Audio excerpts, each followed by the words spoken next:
ఇక కర్ణాటక విశ్వవిద్యాలయం ధార్వాడ్ నుండి ఎంఏ కన్నడ, ఎంఈడిలో పట్టభద్రులయ్యారు, పోస్ట్ గ్రాడ్యుయేట్. అంతేకాకుండా బసవ ఫిలాసఫీ యందు డిప్లొమా డిగ్రీ కూడా వీరు సంపాదించారు. ఇక వారికి బోధనా అనుభవం ఎంతో మెండుగా ఉంది. 11 సంవత్సరాల పాటు ప్రైవేట్ కళాశాలలో కన్నడ ఉపన్యాసకురాలుగా తమ సేవలు అందించారు.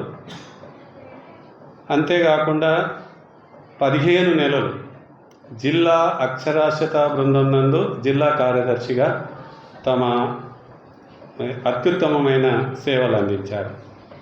ఇక 19 సంవత్సరాల పాటు అబ్దుల్ నూర్ సాబ్ రాష్ట్ర గ్రామీణాభివృద్ధి సంస్థ మైసూర్ ఇందులో రిసోర్స్ పర్సన్గా ఎంతో బాధ్యతాయుతంగా తమ విధులను నిర్వహించారు.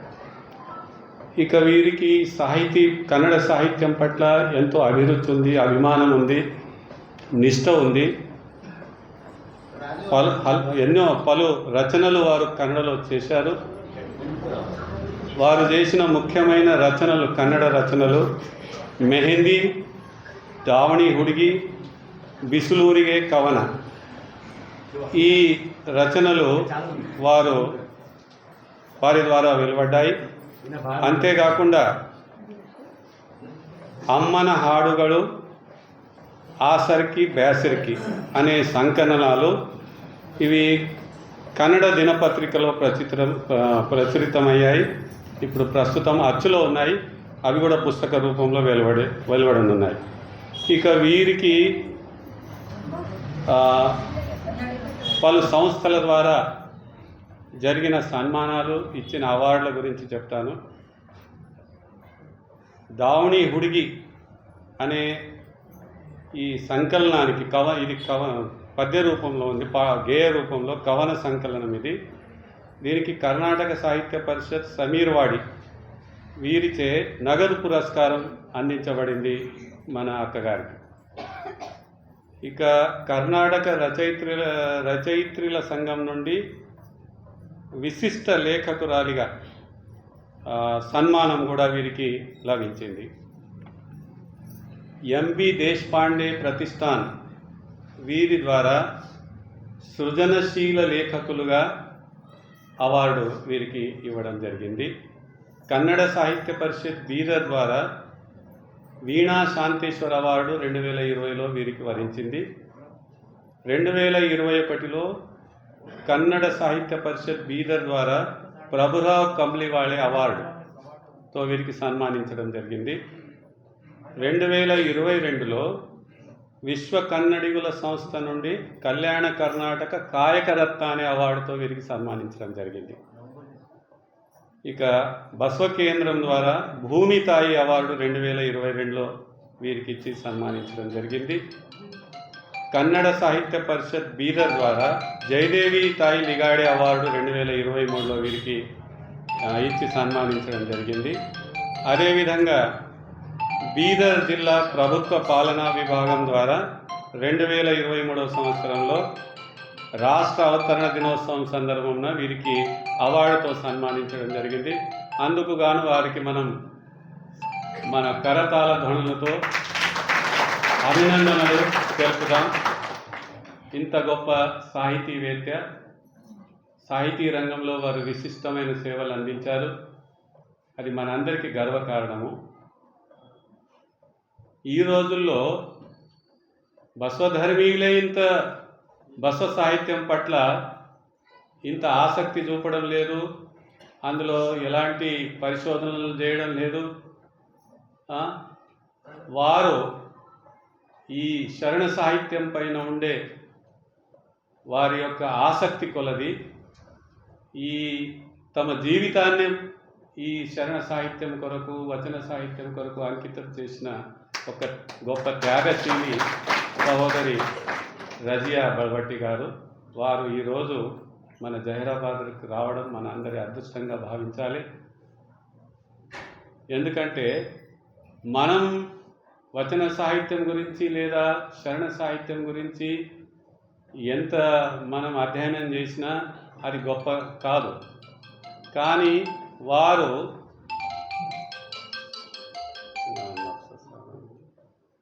हेलो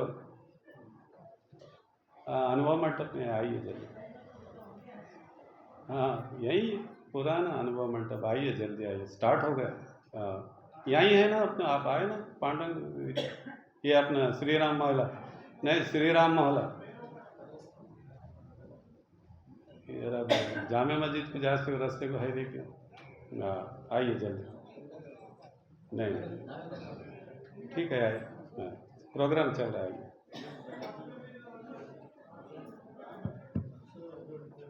మరి ఇలాంటి ఒక గొప్ప సాహితీవేత్త ఈరోజు ముఖ్య అతిథులుగా మన జహీరాబాద్కి రావడం అది మన అదృష్టంగా భావిస్తూ ఈనాటి ఈ బస్సుజోటి కార్యక్రమంలో తమ వాణితే శరణుల వచన తత్వానుభవాన్ని మనందరికీ అందించవలసిందిగా వారికి ప్రార్థిస్తూ సెలవు తీసుకుంటాం.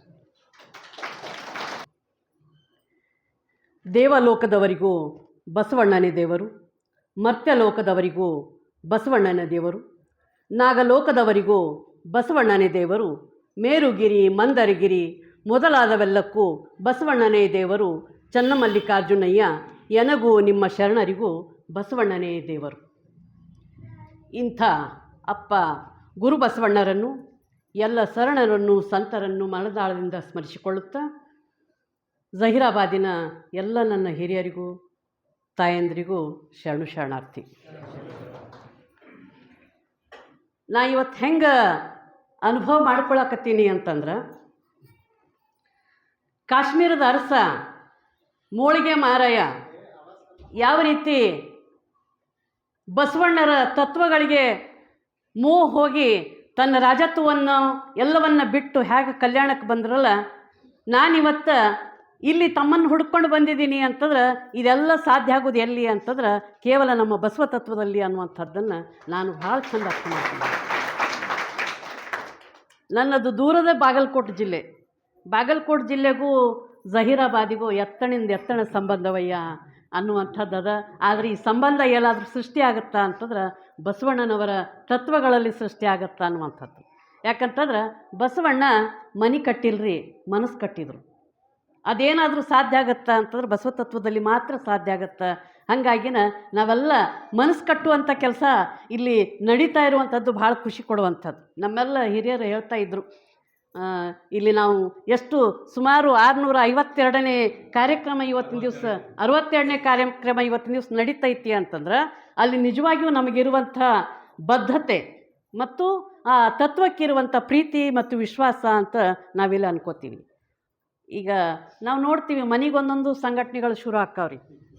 ಮನೆಗೊಂದೊಂದು ಸಂಘಟನೆಗಳು ಶುರು ಆಗಿ 3 ದಿವಸ ಟೂಮ್ 4ನೇ ದಿವಸ ಏನಾಯ್ತು ಅಂದ್ರೆ ಮತ್ತೆ ಹವಾ ಹೋಗಿರ್ತೈತೆ ಅದು. ಇದು ಹಂಗಲ್ಲ. ಯಾಕಂದ್ರೆ ಬಸವಣ್ಣನ ಒಂದು ಫೋರ್ಸಲ್ಲಿ ಹೆಂಗೈತೆ ಅಂತಂದ್ರೆ ನಮ್ಮನ್ನು ಯಾವತ್ತೂ ಅದು ವೀಕ್ ಮಾಡೋದಿಲ್ರಿ, ಅದು ನಮ್ಮನ್ನು ಮತ್ತೆ ಗಟ್ಟಿ ಮಾಡ್ತದ ಅನ್ಲಿಕ್ಕೆ ತಮ್ಮೆಲ್ಲರ ಆಗಮನ ಮತ್ತು ತಮ್ಮೆಲ್ಲರ ದರ್ಶನದಿಂದ ನನಗೆ ನಿಜವಾಗಿಯೂ ಭಾಳ ಸಂತೋಷ ಆಗ್ಯದ. ಇಂಥ ಅವಕಾಶ ತಾವೆಲ್ಲ ನನಗೆ ಕೊಟ್ಟಿರಲ್ಲ.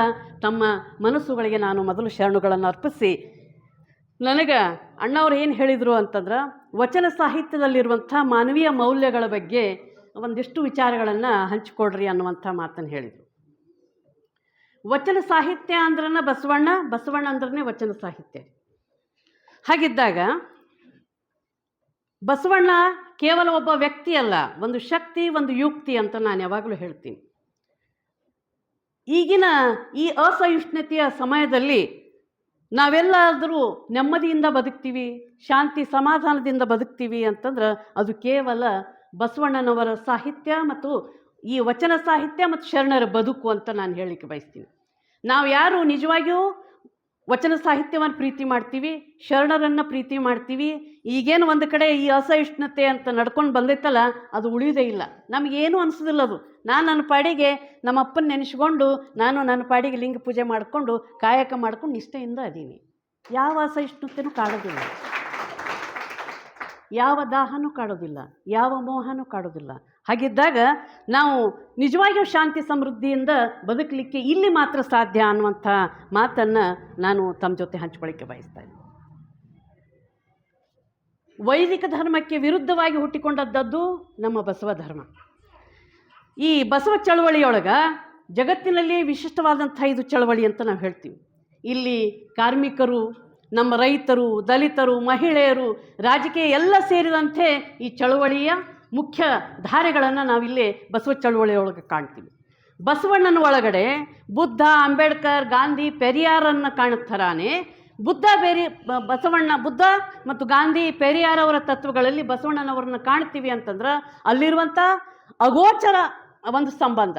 12ನೇ ಶತಮಾನದಲ್ಲಿರುವಂಥ ಅಪ್ಪ ಬಸವಣ್ಣನವರ ತತ್ವಗಳು ಈ ಕಡೆ ಬುದ್ಧನಿಗೂ ಕನೆಕ್ಟ್ ಆಗ್ತಾವ ಹಿಂದೆ, ಅದ್ರ ಜೊತೆಗೆ ಮುಂದೆ ಬಂದಂಥ ಗಾಂಧಿ, ಬಸವಣ್ಣ, ಪೆರಿಯಾರಿಗೂ ಕನೆಕ್ಟ್ ಆಗ್ತಾವ ಅಂತಂದ್ರೆ ಆ ವಿಚಾರಗಳು ಏನದಾವ ಅಂತಂದ್ರೆ ಮನುಷ್ಯನಾಗಿ ಹೇಗೆ ಬದುಕಬೇಕು ಅನ್ನುವಂಥ ತತ್ವಗಳು. ನಾವಿಲ್ಲಿ ಗಮನಿಸೋದೇನು ಅಂತಂದ್ರೆ ಈಗ ಏನಾಗಿದ್ದೀವಿ, ನಾವು ಮನುಷ್ಯರಾಗಿ ಬದುಕ್ತಾ ಇದ್ದೀವಾ ಅನ್ನುವಂಥದ್ದು ಒಂದು ಪ್ರಶ್ನೆ ಅದ.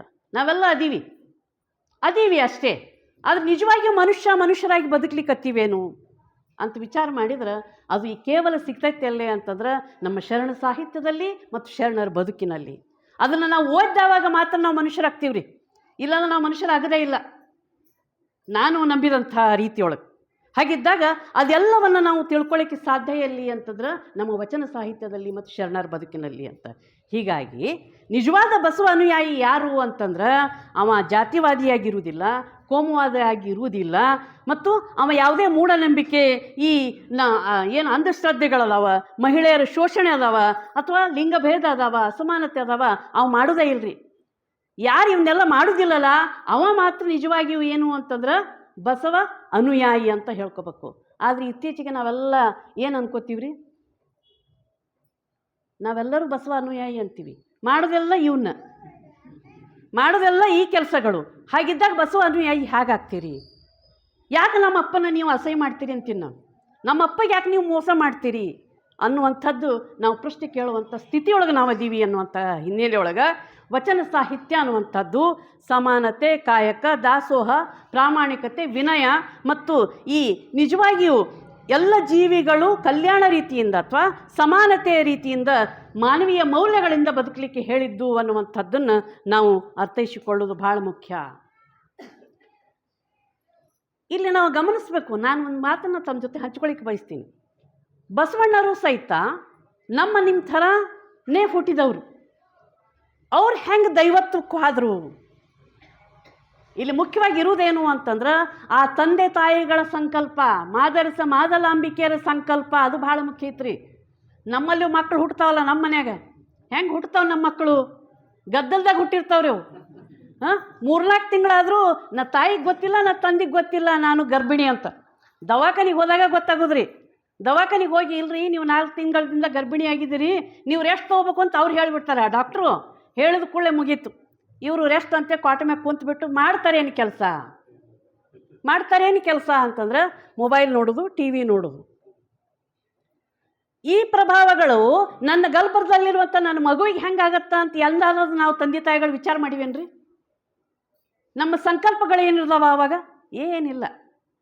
ಹಾಗಿದ್ದರೆ ನಮಗೆಂಥ ಮಕ್ಕಳು ಹುಡ್ತಾವ ಅಂತಂದ್ರೆ ಗದ್ದಲು ಮಾಡೋ ಮಕ್ಕಳನ್ನೇ ಹುಟ್ಟುತ್ತಾವೆ. ಹುಟ್ಟಿದ ಕೂಡ ಅವು ಕೊನೆತನ ಗದ್ದಲನೇ ಮಾಡ್ತಾ ಇರ್ತಾವೆ. ರೊಕ್ಕ ರೊಕ್ಕ ರೊಕ್ಕ, ನಾನು ಯಾರನ್ನ ಕಡ್ತೀನಿಲಿ, ಯಾರನ್ನ ಬಡ್ತೀನಿಲಿ ಅಂತ ಗದ್ದಲ ಮಾಡ್ಕೋತೆ ಹೋಗ್ತಾವ. ಹಾಗಿದ್ರೆ ಇಲ್ಲಿ ಮಾದಲಾಂಬಿಕೆಯ ಸಂಕಲ್ಪ ಎಂತಾಗಿತ್ತು? ಹಾಗಾಗಿನೇ ಇಂಥ ಅಪ್ಪ ಹುಟ್ಟಿದ್ನಲ್ಲ, ಸಮಾಜಕ್ಕೆ ಇಂಥ ಬೆಳಕನ್ನು ಕೊಡ್ಲಿಕ್ಕೆ ಹುಟ್ಟಿದ್ನಲ್ಲ. ಇನ್ನು ಮ್ಯಾಗ ನಾವೆಲ್ಲ ತಂದೆ ತಾಯಿಗಳಿಗೆ ನಾನು ಒಂದು ಮಾತನ್ನು ಕೇಳ್ಕೊಳ್ಳೋದೇನು ಅಂತಂದ್ರೆ, ನಮ್ಮ ಮನೆಯೊಳಗೆ ಮಗು ಹುಟ್ಟಾಕತ್ತಿತ್ತು ಅಂತಂದ್ರೆ, ಹುಟ್ಟುವ ಪ್ರಯತ್ನವನ್ನು ನಾವು ಮಾಡ್ತಾ ಇದ್ವಿ ಅಂತಂದ್ರೆ ನಮಗೆ ಮಾದಲಾಂಬಿಕೆಯರ ಸಂಕಲ್ಪ ಮುಖ್ಯ ಅಂತ ನಾನು ಹೇಳಲಿಕ್ಕೆ ಬಯಸ್ತಾ ಇದ್ದೆ. ಯಾಕಂದ್ರೆ ಇಲ್ಲಿರುವವರೆಲ್ಲರೂ ಆಫ್ಟರ್ 15 ಜಾಸ್ತಿ ಇದ್ದೀವಿ ನಾವು. ಈಗ ನಮಗೆಲ್ಲ ಮಕ್ಕಳದಾವ, ನಾವೆಲ್ಲ ಮದುವೆ ಮಾಡಾಕತ್ತೀವಿ. ಮದುವೆ ಮಾಡಿಬಿಟ್ರೆ ಅಲ್ಲ, ಮದುವೆ ಮಾಡಿಕೊಂಡು ಅವ್ರಿಗೆ ಹೇಳಬೇಕಾಗಿತ್ತು ನಾವು, ಅಪ್ಪ ನೀನು ಮುಂದಿನ ಮಕ್ಕಳನ್ನ ಹುಟ್ಟಿಸೋ ಮುಂದೆ ನೀನು ಸಂಕಲ್ಪಗಳು ಹಿಂಗಿರಲಿ ಅಂತ. ನಾವೆಲ್ಲಿ ಟೈಮ್ ಸಿಕ್ಕತ್ರಿ ನಮಗೆ? ನನ್ನ ಮಗ ಏನು ಸಾಫ್ಟ್ವೇರ್ ಇಂಜಿನಿಯರ್ ಅದಾನ, ಅವ ಅಲ್ಲೆಲ್ಲೋ ಅದಾನ, ಮದುವೆ ಮಾಡ್ಕೊಂಡು ಹೋಗ್ಬಿಡ್ತಾನೆ. ಅವ ಸಾಫ್ಟ್ವೇರ್ ಇಂಜಿನಿಯರ್ ಆಗೋದ್ರೊಳಗೆ ಅವನ ಮನಸ್ಸು, ಅವನು ಮತ್ತು ಹೃದಯ, ಅವನ ಬುದ್ಧಿ ಎಲ್ಲ ಹಾರ್ಡ್ವೇರ್ ಆಗಿರ್ತೈತೆ ರೀ. ಅವನಲ್ಲಿ ಭಾವನೆಗಳೇ ಇಲ್ಲ, ಎಲ್ಲ ಮಷಿನರಿ ಮಾಡ್ಕೊಂಡ್ಬಿಟ್ಟನವ. ಈಗ ಆ ಮಷಿನರಿ ಜೀವಕ್ಕೆ ನಾವು ಸಂಕಲ್ಪ ಹೇಳಿದ್ರೆ ಎಲ್ಲಿ ಹತ್ತಬೇಕು? ನೀನು ಏನು ತಲೆ ಕಟ್ಟಕ್ಕೆ ಹೋಗೋ ಅಪ್ಪ, ನಿಂದು ಜಮಾನ ಮುಗೀತು ಅಂತ ನಮಗೆ ಸರ್ಟಿಫಿಕೇಟ್ ಕೊಟ್ಬಿಡ್ತಾರೆ. ಹೌದಿಲ್ಲ? ಹಾಗಿದ್ದಾಗ ನಮ್ಮ ಬಸವ ತತ್ವಗಳು, ನಮ್ಮ ವಚನಗಳು, ನಮ್ಮ ಶರಣರು ಎಲ್ಲಿ ಉಳಿಬೇಕು? ಇವನು ಉಳಿಸ್ಲಿಕ್ಕೆ ನಾವೇನು ಪ್ರಯತ್ನವನ್ನು ಮಾಡ್ತಾ ಇದ್ದೀವಿ?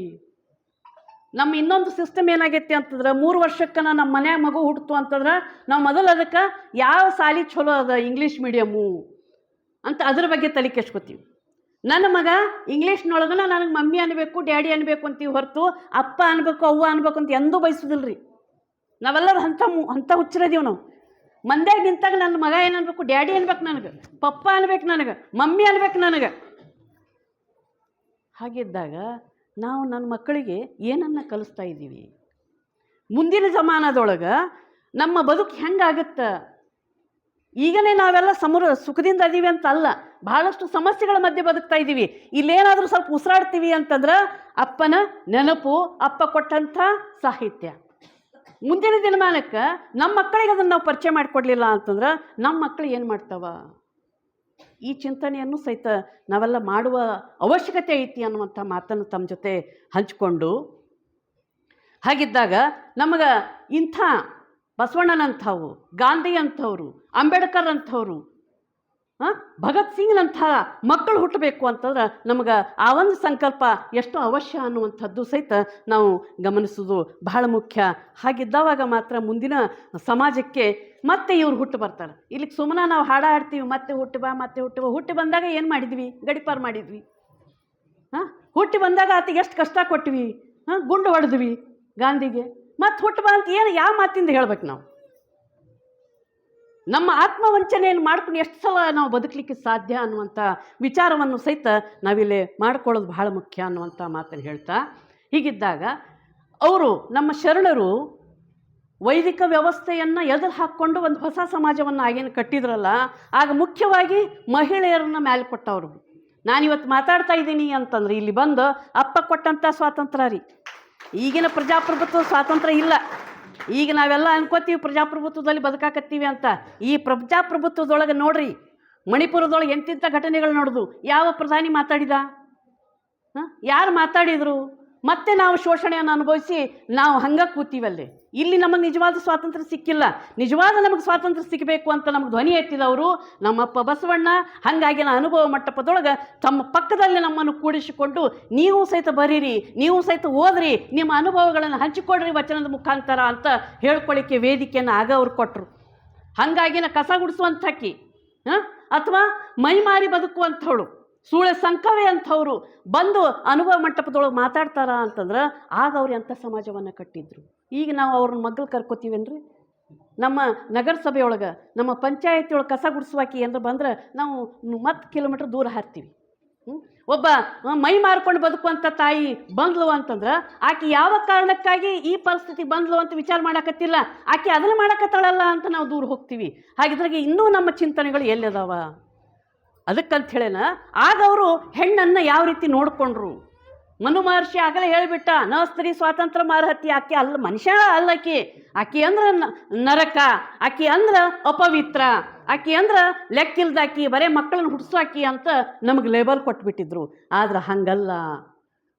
ಆಕೆನೂ ಸಹಿತ ಜೀವ ಚೈತನ್ಯ ಅನ್ನುವಂಥದ್ದು, ಆಕೆನೂ ಸಹಿತ ಪಾರ್ವತಿ ಅನ್ನುವಂಥದ್ದು, ಆಕೆನೂ ಸಹಿತ ಒಂದು ದೈವತ್ವ ಅನ್ನುವಂಥ ರೀತಿಯಲ್ಲಿ ನಮಗೆ ಅವಕಾಶ ಕೊಟ್ಟದ್ದವರು ಯಾರಾದರೂ ಇದ್ರೆ ನಮ್ಮ ಶರಣರು ಇದ್ದರು ಅನ್ನುವಂಥದ್ದನ್ನು ನಾವು ಭಾಳ ಸ್ಪಷ್ಟವಾಗಿ ಮಾಡ್ಕೋಬೇಕು. ಏನಂತೀವಿ? ಅವರು ಯಾವ ರೀತಿ ಅಂತಂದ್ರೆ ಕೇವಲ ದೇಹಗಳಲ್ಲಿ ಮಾತ್ರ ಭಿನ್ನತೆಯನ್ನು ಕೊಟ್ಟರೆ ಅವರು. ಮೊಲೆ ಮುಡಿ ಬಂದರೆ ಹೆಣ್ಣೆಂಬರು, ಮೀಸೆ ಕಾಸೆ ಬಂದರೆ ಗಂಡೆಂಬರು, ನಡುವೆ ಸುಳಿವ ಆತ್ಮ ಹೆಣ್ಣು ಅಲ್ಲ ಗಂಡು ಅಲ್ಲ ಅಂತಂದ್ರೆ ಇದನ್ನು ನಾವು ಅರ್ಥೈಸ್ಕೋಬೇಕು. ಆದರೆ ಈಗಲೂ ಸಹಿತ ನಮ್ಮ ಮನೆಯೊಳಗೆ ಹೆಣ್ಣು ಹುಟ್ಟಿದ್ರೆ ನಾವ್ಯಾರು ಖುಷಿ ಪಡೋರಿಲ್ಲ. ಮೊದಲು ನಮ್ಮ ತಾಯಂದರೆ ಖುಷಿ ಪಡೋದಿಲ್ಲ. ಯಾಕ್ರಿ? ಅಯ್ಯೋ ಮತ್ತೆ ಹುಟ್ಟಿದಳ್ರಿ. ಯಾಕೆ ನೋವು ಅನಿಸ್ತದ ಅಂತಂದ್ರೆ ನಾನಿಷ್ಟು ಸಮಸ್ಯೆನ ಅನುಭವಿಸ್ತಾ ಇದ್ದೀನಿ, ಮತ್ತೆ ಹುಟ್ಟಿದ್ದು ಇದು ಅಷ್ಟು ತ್ರಾಸ ಪಡ್ತೈತಿ ಅಂತ ಅವ್ರು ನೋವು ಪಡ್ತಾರ್ರಿ. ಯಾಕ್ರಿ? ನಾ ಹಂಗೆ ಅನ್ಕೋತೀನಿ ಅದು ಹೌದು ಅಂತ. ಆದ್ರೆ ಯಾಕೆ ನಮಗಿನ್ನೂ ಹೆಣ್ಣು ಹುಟ್ಟಿದ್ರೆ ನಾವು ಮೂಗು ಕಿವುಚ್ಕೋತೀವಿ ಅಥವಾ ಮುಖ ಕಿವುಚ್ಕೋತೀವಿ? ಯಾಕಂದ್ರೆ ಆಕೆಯ ಬದುಕು ಸಹಿತ ಅಷ್ಟೇ ಶೋಷಣೆಯಿಂದ ಇಲ್ಲಿ ಕೂಡ್ಯದ. ಇಲ್ಲಿ ನೋಡ್ರಿ, ನಾ ಎಷ್ಟ ಕಲ್ತು ಬಂದೀನಿ, ನಾ ಎಷ್ಟ ನೌಕರಿ ಮಾಡ್ತೀನಿ, ಆದರೂ ಸಹಿತ ತಿಂಗಳ ಪಗಾರ ಒಯ್ದು ಮೊದಲು ಯಾರು ಕೈ ಕೊಡ್ಬೇಕು? ಅವ್ರ ಕಡೆಯಿಂದ ಮತ್ತೆ ಮುಂಜಾನೆದು ಬಸ್ ಚಾರ್ಜಿಗೆ ರೊಕ್ಕ ತರ್ರಿ ಅಂತ ಹೇಳಬೇಕು. ನನಗೆಷ್ಟು ಸ್ವಾತಂತ್ರ್ಯ ಐತಲ್ಲ, ನನಗೆಷ್ಟು ಸಮಾನತೆ ಐತಲ್ಲ, ಇಂಥ ಸಮಾನದಲ್ಲಿ ನಾವು ಬದುಕ್ತಾ ಇದ್ದೀವಿ ಇವಾಗ. ಇದನ್ನು ಸಹಿತ ನಾವು ಅರ್ಥೈಸಿಕೊಳ್ಳೋದು ಭಾಳ ಮುಖ್ಯ. ಅದ್ರ ಜೊತೆಗೆ ಅಲ್ಲ ಪ್ರಭುಗಳು ಹೇಳ್ತಾರೆ, ನಾವೆಲ್ಲ ಇಲ್ಲಿ ಏನು ನಮಗೆ ಆಗೆಲ್ಲ ಲೇಬಲ್ ಏನಿತ್ತು ಅಂದರೆ ಈಕೆ ಅಂದ್ರೆ ಮಾಯೆ, ಈಕೆಯಿಂದ ನಮ್ಮ ಮನೆ ಕೆಡ್ತೈತಿ ಅನ್ನುವಂಥದ್ದು. ಆದ್ರೆ ಅಲ್ಲಮ್ಮ ಪ್ರಭುಗಳು ಹೇಳ್ತಾರೆ ಅಂತಂದ್ರೆ ಮನದ ಮುಂದಣ ಆಶೆಯೇ ಮಾಯೆ. ಹೊನ್ನು ಮಾಯೆ ಎಂಬರು ಹೊನ್ನು ಮಾಯೆಯಲ್ಲ, ಮಣ್ಣು ಮಾಯೆ ಎಂಬರು ಮಣ್ಣು ಮಾಯೆಯಲ್ಲ, ಹೆಣ್ಣು ಮಾಯೆ ಎಂಬರು ಹೆಣ್ಣು ಮಾಯೆಯಲ್ಲ. ಮಾಯೆ ಯಾವುದು ಅಂತಂದ್ರೆ ಮನದ ಮುಂದಣ ಆಶೆಯೇ ಮಾಯೆ. ಅದಕ್ಕಿಂತ ಹಿಂದೆ ಬುದ್ಧನೂ ಸಹಿತ ಆಶೆಯೇ ಎಲ್ಲಿ ಬಿಡ್ರಿ ಅಂತ ಅವರು ಹೇಳಿದರು. ಮುಂದೆ ಬಂದಂಥ ಶರಣರು ಸಹಿತ ಆಶೆಯನ್ನು ಬಿಡ್ರಿ ಅಂದರು. ಇವಾಗಿನ ತನಕ 21ನೇ ಶತಮಾನಕ್ಕೆ ನಿಂತರೂ ಸಹಿತ ನಾವು ಆಶೆಯನ್ನು ಗಂಟು ಕಟ್ಕೊಂಡು ನಮ್ಮ ಜೊತೆ ಇಟ್ಕೊಂಡು ಅಡ್ಡಾಡ್ತೀವಿ ರೀ. ನಾವು ಯಾರೂ ಆಶೆಯನ್ನು ಬಿಟ್ಟು ಬದುಕಲಿಕ್ಕೆ ಆಗೇ ಇಲ್ಲ. ಈ ಹಿನ್ನೆಲೆಯಲ್ಲಿ ನಾವು ಇಲ್ಲಿ ಅರ್ಥೈಸ್ಕೋಬೇಕೇನು ಅಂತಂದ್ರೆ, ಹೆಣ್ಣು ಇರಲಿಲ್ಲ ಅಂತಂದ್ರೆ ಹೆಂಗೆ ಕಾಣ್ತಿತ್ತು ಜಗತ್ತು, ಒಂದು ಕ್ಷಣ ಕಲ್ಪಿಸ್ಕೊರೋಣ ನೋಡು. ಯಾಕೆ ಹೆಣ್ಣು ಇದ್ದದ್ದಕ್ಕನ ಒಂದು ಜೀವ ಚೈತನ್ಯ ಅನ್ನೋದು ಬೆಳೀತದೆ, ಸೃಷ್ಟಿ ಕ್ರಿಯೆ ಅನ್ನೋದು ಬೆಳೀತದೆ, ಹೊಸ ಸಮಾಜ ಅನ್ನುವಂಥದ್ದು ಸೃಷ್ಟಿಯಾಗುತ್ತೆ. ಹಾಗಿದ್ರೆ ಹೆಣ್ಣು ಸಹಿತ ಪುರುಷನ ಸರಿಸಾಟಿ ಅನ್ನುವಂಥದ್ದನ್ನು ನಾವು ಒಪ್ಪಿಕೊಳ್ಬೇಕು ಅನ್ನುವಂಥದ್ದನ್ನು ಆಗಲೇ ಶರಣರು ನಮಗೆ ಹೇಳಿಕೊಟ್ಟಿದ್ರು ಅನ್ನುವಂಥದ್ದು ಸಹಿತ ನಾವು ಗಮನಿಸಬೇಕಾಗಿದೆ. ಹಾಗಿದ್ದಾಗ ಈಗ ಹೆಣ್ಣು ಅಂತಂದಾಗ ಪ್ರತಿ ತಿಂಗಳು ಮುಟ್ಟಾಗ್ತಾಳೆ, ಅದು ಆಕೆಯ ಸೃಷ್ಟಿಕ್ರಿಯೆ. ಇಲ್ಲಿ ನೋಡ್ರಿ, ಈ ಮುಟ್ಟಾಗೋ ಪ್ರಕ್ರಿಯೆ ಬಗ್ಗೆ ಮೊನ್ನೆ ಯಾರೊಬ್ಬರು ಶಾಸ್ತ್ರಿಗಳು ಏನು ಹೇಳಿದರು ಅಂತಂದ್ರೆ, ಮುಟ್ಟಾದ ಹೆಣ್ಣಿನ ಕೈಯಿಂದ ಅಡಿಗೆ ಮಾಡಿದ್ರೆ ನೀವು ನರಕಕ್ಕೆ ಹೋಗ್ತೀರಿ ಅಂತ. ಆಕೆಯ ಅಡಿಗೆ ಮಾಡಿದಂಥ ಊಟ ನೀವು ತಿಂದ್ರಿ ಅಂದ್ರೆ ನರಕಕ್ಕೆ ಹೋಗ್ತೀರಿ ಅಂತ ಹೇಳುವಂಥದ್ದು ಇವರು. ನಾವು ಅವ್ರು ಹೋಗಿ ಅವ್ರ ಕಾಲು ಮುಟ್ಟಿ ನಮಸ್ಕಾರ ಮಾಡ್ತೀವಲ್ಲ, ಶಾಸ್ತ್ರಿಗಳು ದೊಡ್ಡ ತತ್ವಜ್ಞಾನಿಗಳು ಅಂತ ತಿಳ್ಕೊತೀವಿ. ಆದರೆ ಇವ್ರ ವಿಚಾರಗಳು ಎಷ್ಟು ಖೋಟಾದವ ಅನ್ನುವಂಥದ್ದು. ನಾವು ಆರಿಸಿ ಕಳಿಸಿದ್ವಿ ನಮ್ಮ ಜನಪ್ರತಿನಿಧಿಗಳು, ಹೋಗಿ ನಮ್ಮ ಸಲುವಾಗಿ ಏನಾದರೂ ಕಾಯ್ದೆ ಕಾನೂನುಗಳನ್ನು ಮಾಡಿ ನಮ್ಮ ರಕ್ಷಣೆ ಕೊಡ್ರಿ, ನಮ್ಮ ವಿದ್ಯಾಭ್ಯಾಸಕ್ಕಾಗಿ ಅವಕಾಶ ಕೊಡ್ರಿ ಅಂತ. ಒಬ್ಬ MP ಎಲ್ಲಿ ಪಾರ್ಲಿಮೆಂಟ್ನೊಳಗೆ ಕುಂತು ಒಂದು ಸ್ಟೇಟ್ಮೆಂಟ್ ಕೊಡ್ತಾರ, ಸುಂದರ ಮಹಿಳೆಯರಿಗೆ ರಕ್ಷಣೆ ಅವಶ್ಯ. ನಾನು ಗಾಬರಿ ಆದೆ, ಸುಂದರ ಮಹಿಳೆ ಅಂದರೆ ಯಾರು? ಬರೀ ಐಶ್ವರ್ಯ ರೈ ಏನು? ಹಂಗಾರೆ ಹೊಲ್ದಾಯ ದುಡಿಯೋಕೆ ನಮ್ಮ ತಾಯಿ, ಆಕೆಗೆ ರಕ್ಷಣೆ ಬ್ಯಾಡೇನು? ಕಸ ಗುಡಿಸುವಂಥ ನಮ್ಮ ತಾಯಿ, ಆಕೆಗೆ ರಕ್ಷಣೆ ಬ್ಯಾಡೇನು? ಹಾಗಿದ್ರೆ ನಮ್ಮ ಜನಪ್ರತಿನಿಧಿಗಳ ಚಿಂತನೆ ಯಾವ ರೀತಿ ಅದ ಇಲ್ಲಿ ಗಮನಿಸ್ಬೇಕಾಗಿತ್ತು ನಮಗೆ. ಇವ್ರನ್ನ ನಾವು ಹೋಗಿ ಕಳಿಸಿವಿ ಅದಕ್ಕೆ. ಆದರೆ ಇವರೆಲ್ಲ ಏನು ಮಾಡಾಕತ್ತಾರ ರೀ, ಇಂಥ ಸ್ಟೇಟ್ಮೆಂಟ್ ಕೊಡಾಕತ್ತಾರ. ಅದ್ರ ಜೊತೆಗೆ ಬ್ಲೂ ಫಿಲ್ಮ್ ನೋಡ್ಕೊತ ಕೂತಿರ್ತಾರೆ ಒಂದಿಷ್ಟು ಮಂದಿ. ಯಾಕೆ ಅಟೆಂಡೆನ್ಸ್ ಹಾಕಿದ್ರೆ ನನಗೇನು ಬರುವಂಥದ್ದು ಫೀಸ್ ಇರ್ತೈತಲ್ಲ, ಸಿಟ್ಟಿಂಗ್ ಫೀ ನನಗೆ ಬರ್ತದೆ, ಹೋಗಿ ಬಂದದ್ದು TA DA ಬರ್ತದೆ. ನೋಡ್ರಿ, ಇಲ್ಲೂ ಮತ್ತು ಕೆಲಸ ಏನು ಮಾಡಾಕತ್ತೈತಿ, ಗಣಿತನೇ. ನಮ್ಮ ಜೀವನವನ್ನು ನಾವು ಎಲ್ಲಿಗೆ ತಂದು ನಿಂದಿಸ್ಬಿಟ್ಟಿವಿ ಅಂತಂದ್ರೆ ಕೇವಲ ಗಣಿತಕ್ಕೆ ತಂದು ನಿಂದಿಸ್ಬಿಟ್ಟಿವ್ರಿ. ಕೇವಲ ಗಣಿತ. ನಾನು ಅವ್ರಿಗೆ ಕೊಡಬೇಕಿತ್ತು ಅಂತಂದ್ರೆ 15-15-25, ಅವ್ರ ಕಡೆ ನನಗೆ ಬರಬೇಕಾಗಿತ್ತು ಅಂದ್ರೆ 15-15-35, ನಾಟ್ 30 ಬಿಸ್ನೆಸ್. 30 ಲೆಕ್ಕ ಇಲ್ಲ. ನಾನು ಅವ್ರಿಗೆ ಕೊಡೋ ಮುಂದೆ 25 ಆತಳ ಅನ್ನೋದು, ಅವ ನಾನು ಕೊಡೋ ಮುಂದೆ ಇಲ್ಲ 35 ಅನ್ನೋದು. ಹಾಗಿದ್ರೆ 30 ಎಲ್ಲದ? ಇಂಥ ಅಸಮಾನತೆಯ ಸಮಯದಲ್ಲಿ ನಾವೆಲ್ಲ ಬದುಕ್ತಾ ಇದ್ದೀವಿ. ಈ ಎಲ್ಲ ಅಸಮಾನತೆಗಳು ಹೋಗಲಿಕ್ಕೆ ಒಂದೇ ಒಂದು ಔಷಧ ಏನು ಅಂತಂದ್ರೆ ನಮ್ಮ ವಚನ ಸಾಹಿತ್ಯ ಮತ್ತು ನಮ್ಮ ಶರಣರ ಬದುಕು ಅನ್ನುವಂಥದ್ದು ಯಾವಾಗಲೂ ನಮಗೆ ಸ್ಪಷ್ಟ ಇರಲಿ ಅನ್ನುವಂಥದ್ದು.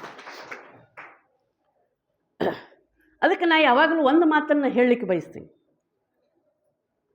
ಈ ವಚನಗಳನ್ನು ನಾವು ಕೇವಲ ಲಿಂಗಾಯತರು ಇವರಷ್ಟೇ ಓದಬೇಕು ಅಂತ ನಾನು ಯಾವಾಗಲೂ ಹೇಳೋದಿಲ್ಲ. ಅದು ಹಂಗೆ ಸೀಮಿತನೂ ಆಗಬಾರ್ದು. ಇನ್ನೊಂದೇನು ಅಂತಂದ್ರೆ, ಗ್ರಾಮ ಪಂಚಾಯಿತಿಯಿಂದ ಹಿಡಿದು MLA MP ತನ ಇಲೆಕ್ಷನ್ ನಡೀತಾವ್ರಿ. ನಮಗೆ ಇಲೆಕ್ಷನ್ ನಡೆದಾಗ ಅವರು ಏನು ಮಾಡ್ತಾರೆ, ನಾಮಿನೇಷನ್ ಫೈಲ್ ಮಾಡಕ್ಕೆ ಹೋಗ್ತಾರೆ. ನಂದು ಇಷ್ಟು ಆಸ್ತಿ ಅದ, ಮಕ್ಕಳು ಹಿಂಗದಾರ, ಹೆಂಡತಿ ಹಿಂಗದಾಳ ಅಂತ. ಆ ಸಮಯಕ್ಕೆ ಅವರೊಂದು 5 ವಚನ ಹೇಳ್ಬೇಕಲ್ಲಿ. ನಾಮಿನೇಷನ್ ಫೈಲ್ ಮಾಡಕ್ಕೆ ಹೋದಾಗ 5 ವಚನ ಹೇಳ್ಬೇಕು. ಸರಿ ಹೇಳಲಿಲ್ಲ, ನಿನ್ನ ನಾಮಿನೇಷನ್ ರಿಸಲ್ಟ್ ಆಯ್ತು ನಡೀನಿ ಅನ್ಬೇಕು ಅವನಿಗೆ. ಯಾಕೆ ಈ ಮಾತನ್ನು ಹೇಳ್ತೀವಿ ಅಂದ್ರೆ, ಆ 5 ವಚನ ಅವ ಸ್ಪಷ್ಟ ಮಾಡ್ಕೊಂಡು ಕಂಠಪಾಠ ಮಾಡ್ಕೊತಾನಲ್ಲ, ಆ ಕಂಠಪಾಠ ಮಾಡ್ತಾನೆ ಆ ಶಬ್ದಗಳ ಪ್ರಭಾವ ಅವನಿಗೆ ಗೊತ್ತಿರಲಾರ್ದೆ ಅವನ ಮೇಲೆ ಆಗುತ್ತೆ. ಹೀಗಾಗಿ ಅವ ಅದನ್ನು ಅರ್ಥ ಮಾಡ್ಕೊಂಡು ನಾಳೆ ದಿವಸ ಒಳ್ಳೆಯ ಸಮಾಜವನ್ನು ಕಟ್ಟಲಿಕ್ಕೆ ಸಾಧ್ಯನು. ಈಗಿನವ್ರಿಗೆ ಹೇಳ್ತೀವಿ ಕೋಟಿ ಆಸ್ತಿ ಅದ ಅಂತ ಹೇಳಿ ಹೋಗ್ತಾರ. ಇಲ್ಲಿ ಕೋಟಿ ಮತ್ತು ಅವ 5 ವರ್ಷ ಆಳಿ ಬರ್ತಾನ, ಮಹಾಕೋಟಿ ಆಗಿರ್ತಾನವ. ನಮಗಿಂಥ ಜನಪ್ರತಿನಿಧಿಗಳು ಬೇಕಾ? ಇಂಥ ಜನಪ್ರತಿನಿಧಿಗಳು ಬೇಕಾ? ನಮಗಾಗಿ ಚಿಂತನೆ ಮಾಡಲಿಕ್ಕೆ ಅವನಿಗೆ ವಚನ ಸಾಹಿತ್ಯವನ್ನು ಕಲಿಸ್ಲೇಬೇಕೇನು? ಇದು ಒಂದು ನಮ್ಮ ಕಡೆಯಿಂದ ಬೇಡಿಕೆ ಹೋಗ್ಬೇಕೇನೋ ಅಂತೀನಿ ನಾನು. ನಾವೆಲ್ಲ ಹೇಳಬೇಕದನ್ನು. ಇಲ್ಲ, ಇನ್ನು ಮ್ಯಾಗಿಂದ ಇದನ್ನು ನೀವು ಮಾಡ್ರಿ ಅಂತ ನಮ್ಮ ಸರ್ಕಾರಕ್ಕೆ ನಾವು ಒತ್ತಡಗಳನ್ನು ಕೊಡಬೇಕು. ನೋಡಿರಿ, ನಾವು ಮೀಸಲಾತಿ ಅದು ಇದು ಅಂಥೇಳಿ ಏನೇನೋ ಮಾಡ್ತೀವಲ್ಲ, ಅದ್ರ ಜೊತೆಗೆ ಇದು ಒಂದು ಯಾಕೆ ಮಾಡಬಾರ್ದು? ಈ ರೀತಿ ಮಾಡಿದರೆ ಅವನಲ್ಲಿ ಏನೋ ಬದಲಾವಣೆ ಮಾಡಲಿಕ್ಕೆ ಸಾಧ್ಯನೋ ನಮ್ಮ ಮುಂದಿನ ಸಮಾಜದಲ್ಲಿ. ಯಾಕೆ ನಾವು ನೋಡ್ತೀವಿ ಅಂತಂದ್ರೆ ಗ್ರಾಮ ಪಂಚಾಯಿತಿಯಿಂದ ಹಿಡಿದು ಚಾಲೂ ಆಗಿಬಿಡ್ತದೆ ನಮ್ಮಲ್ಲಿ ಭ್ರಷ್ಟಾಚಾರಗಳು.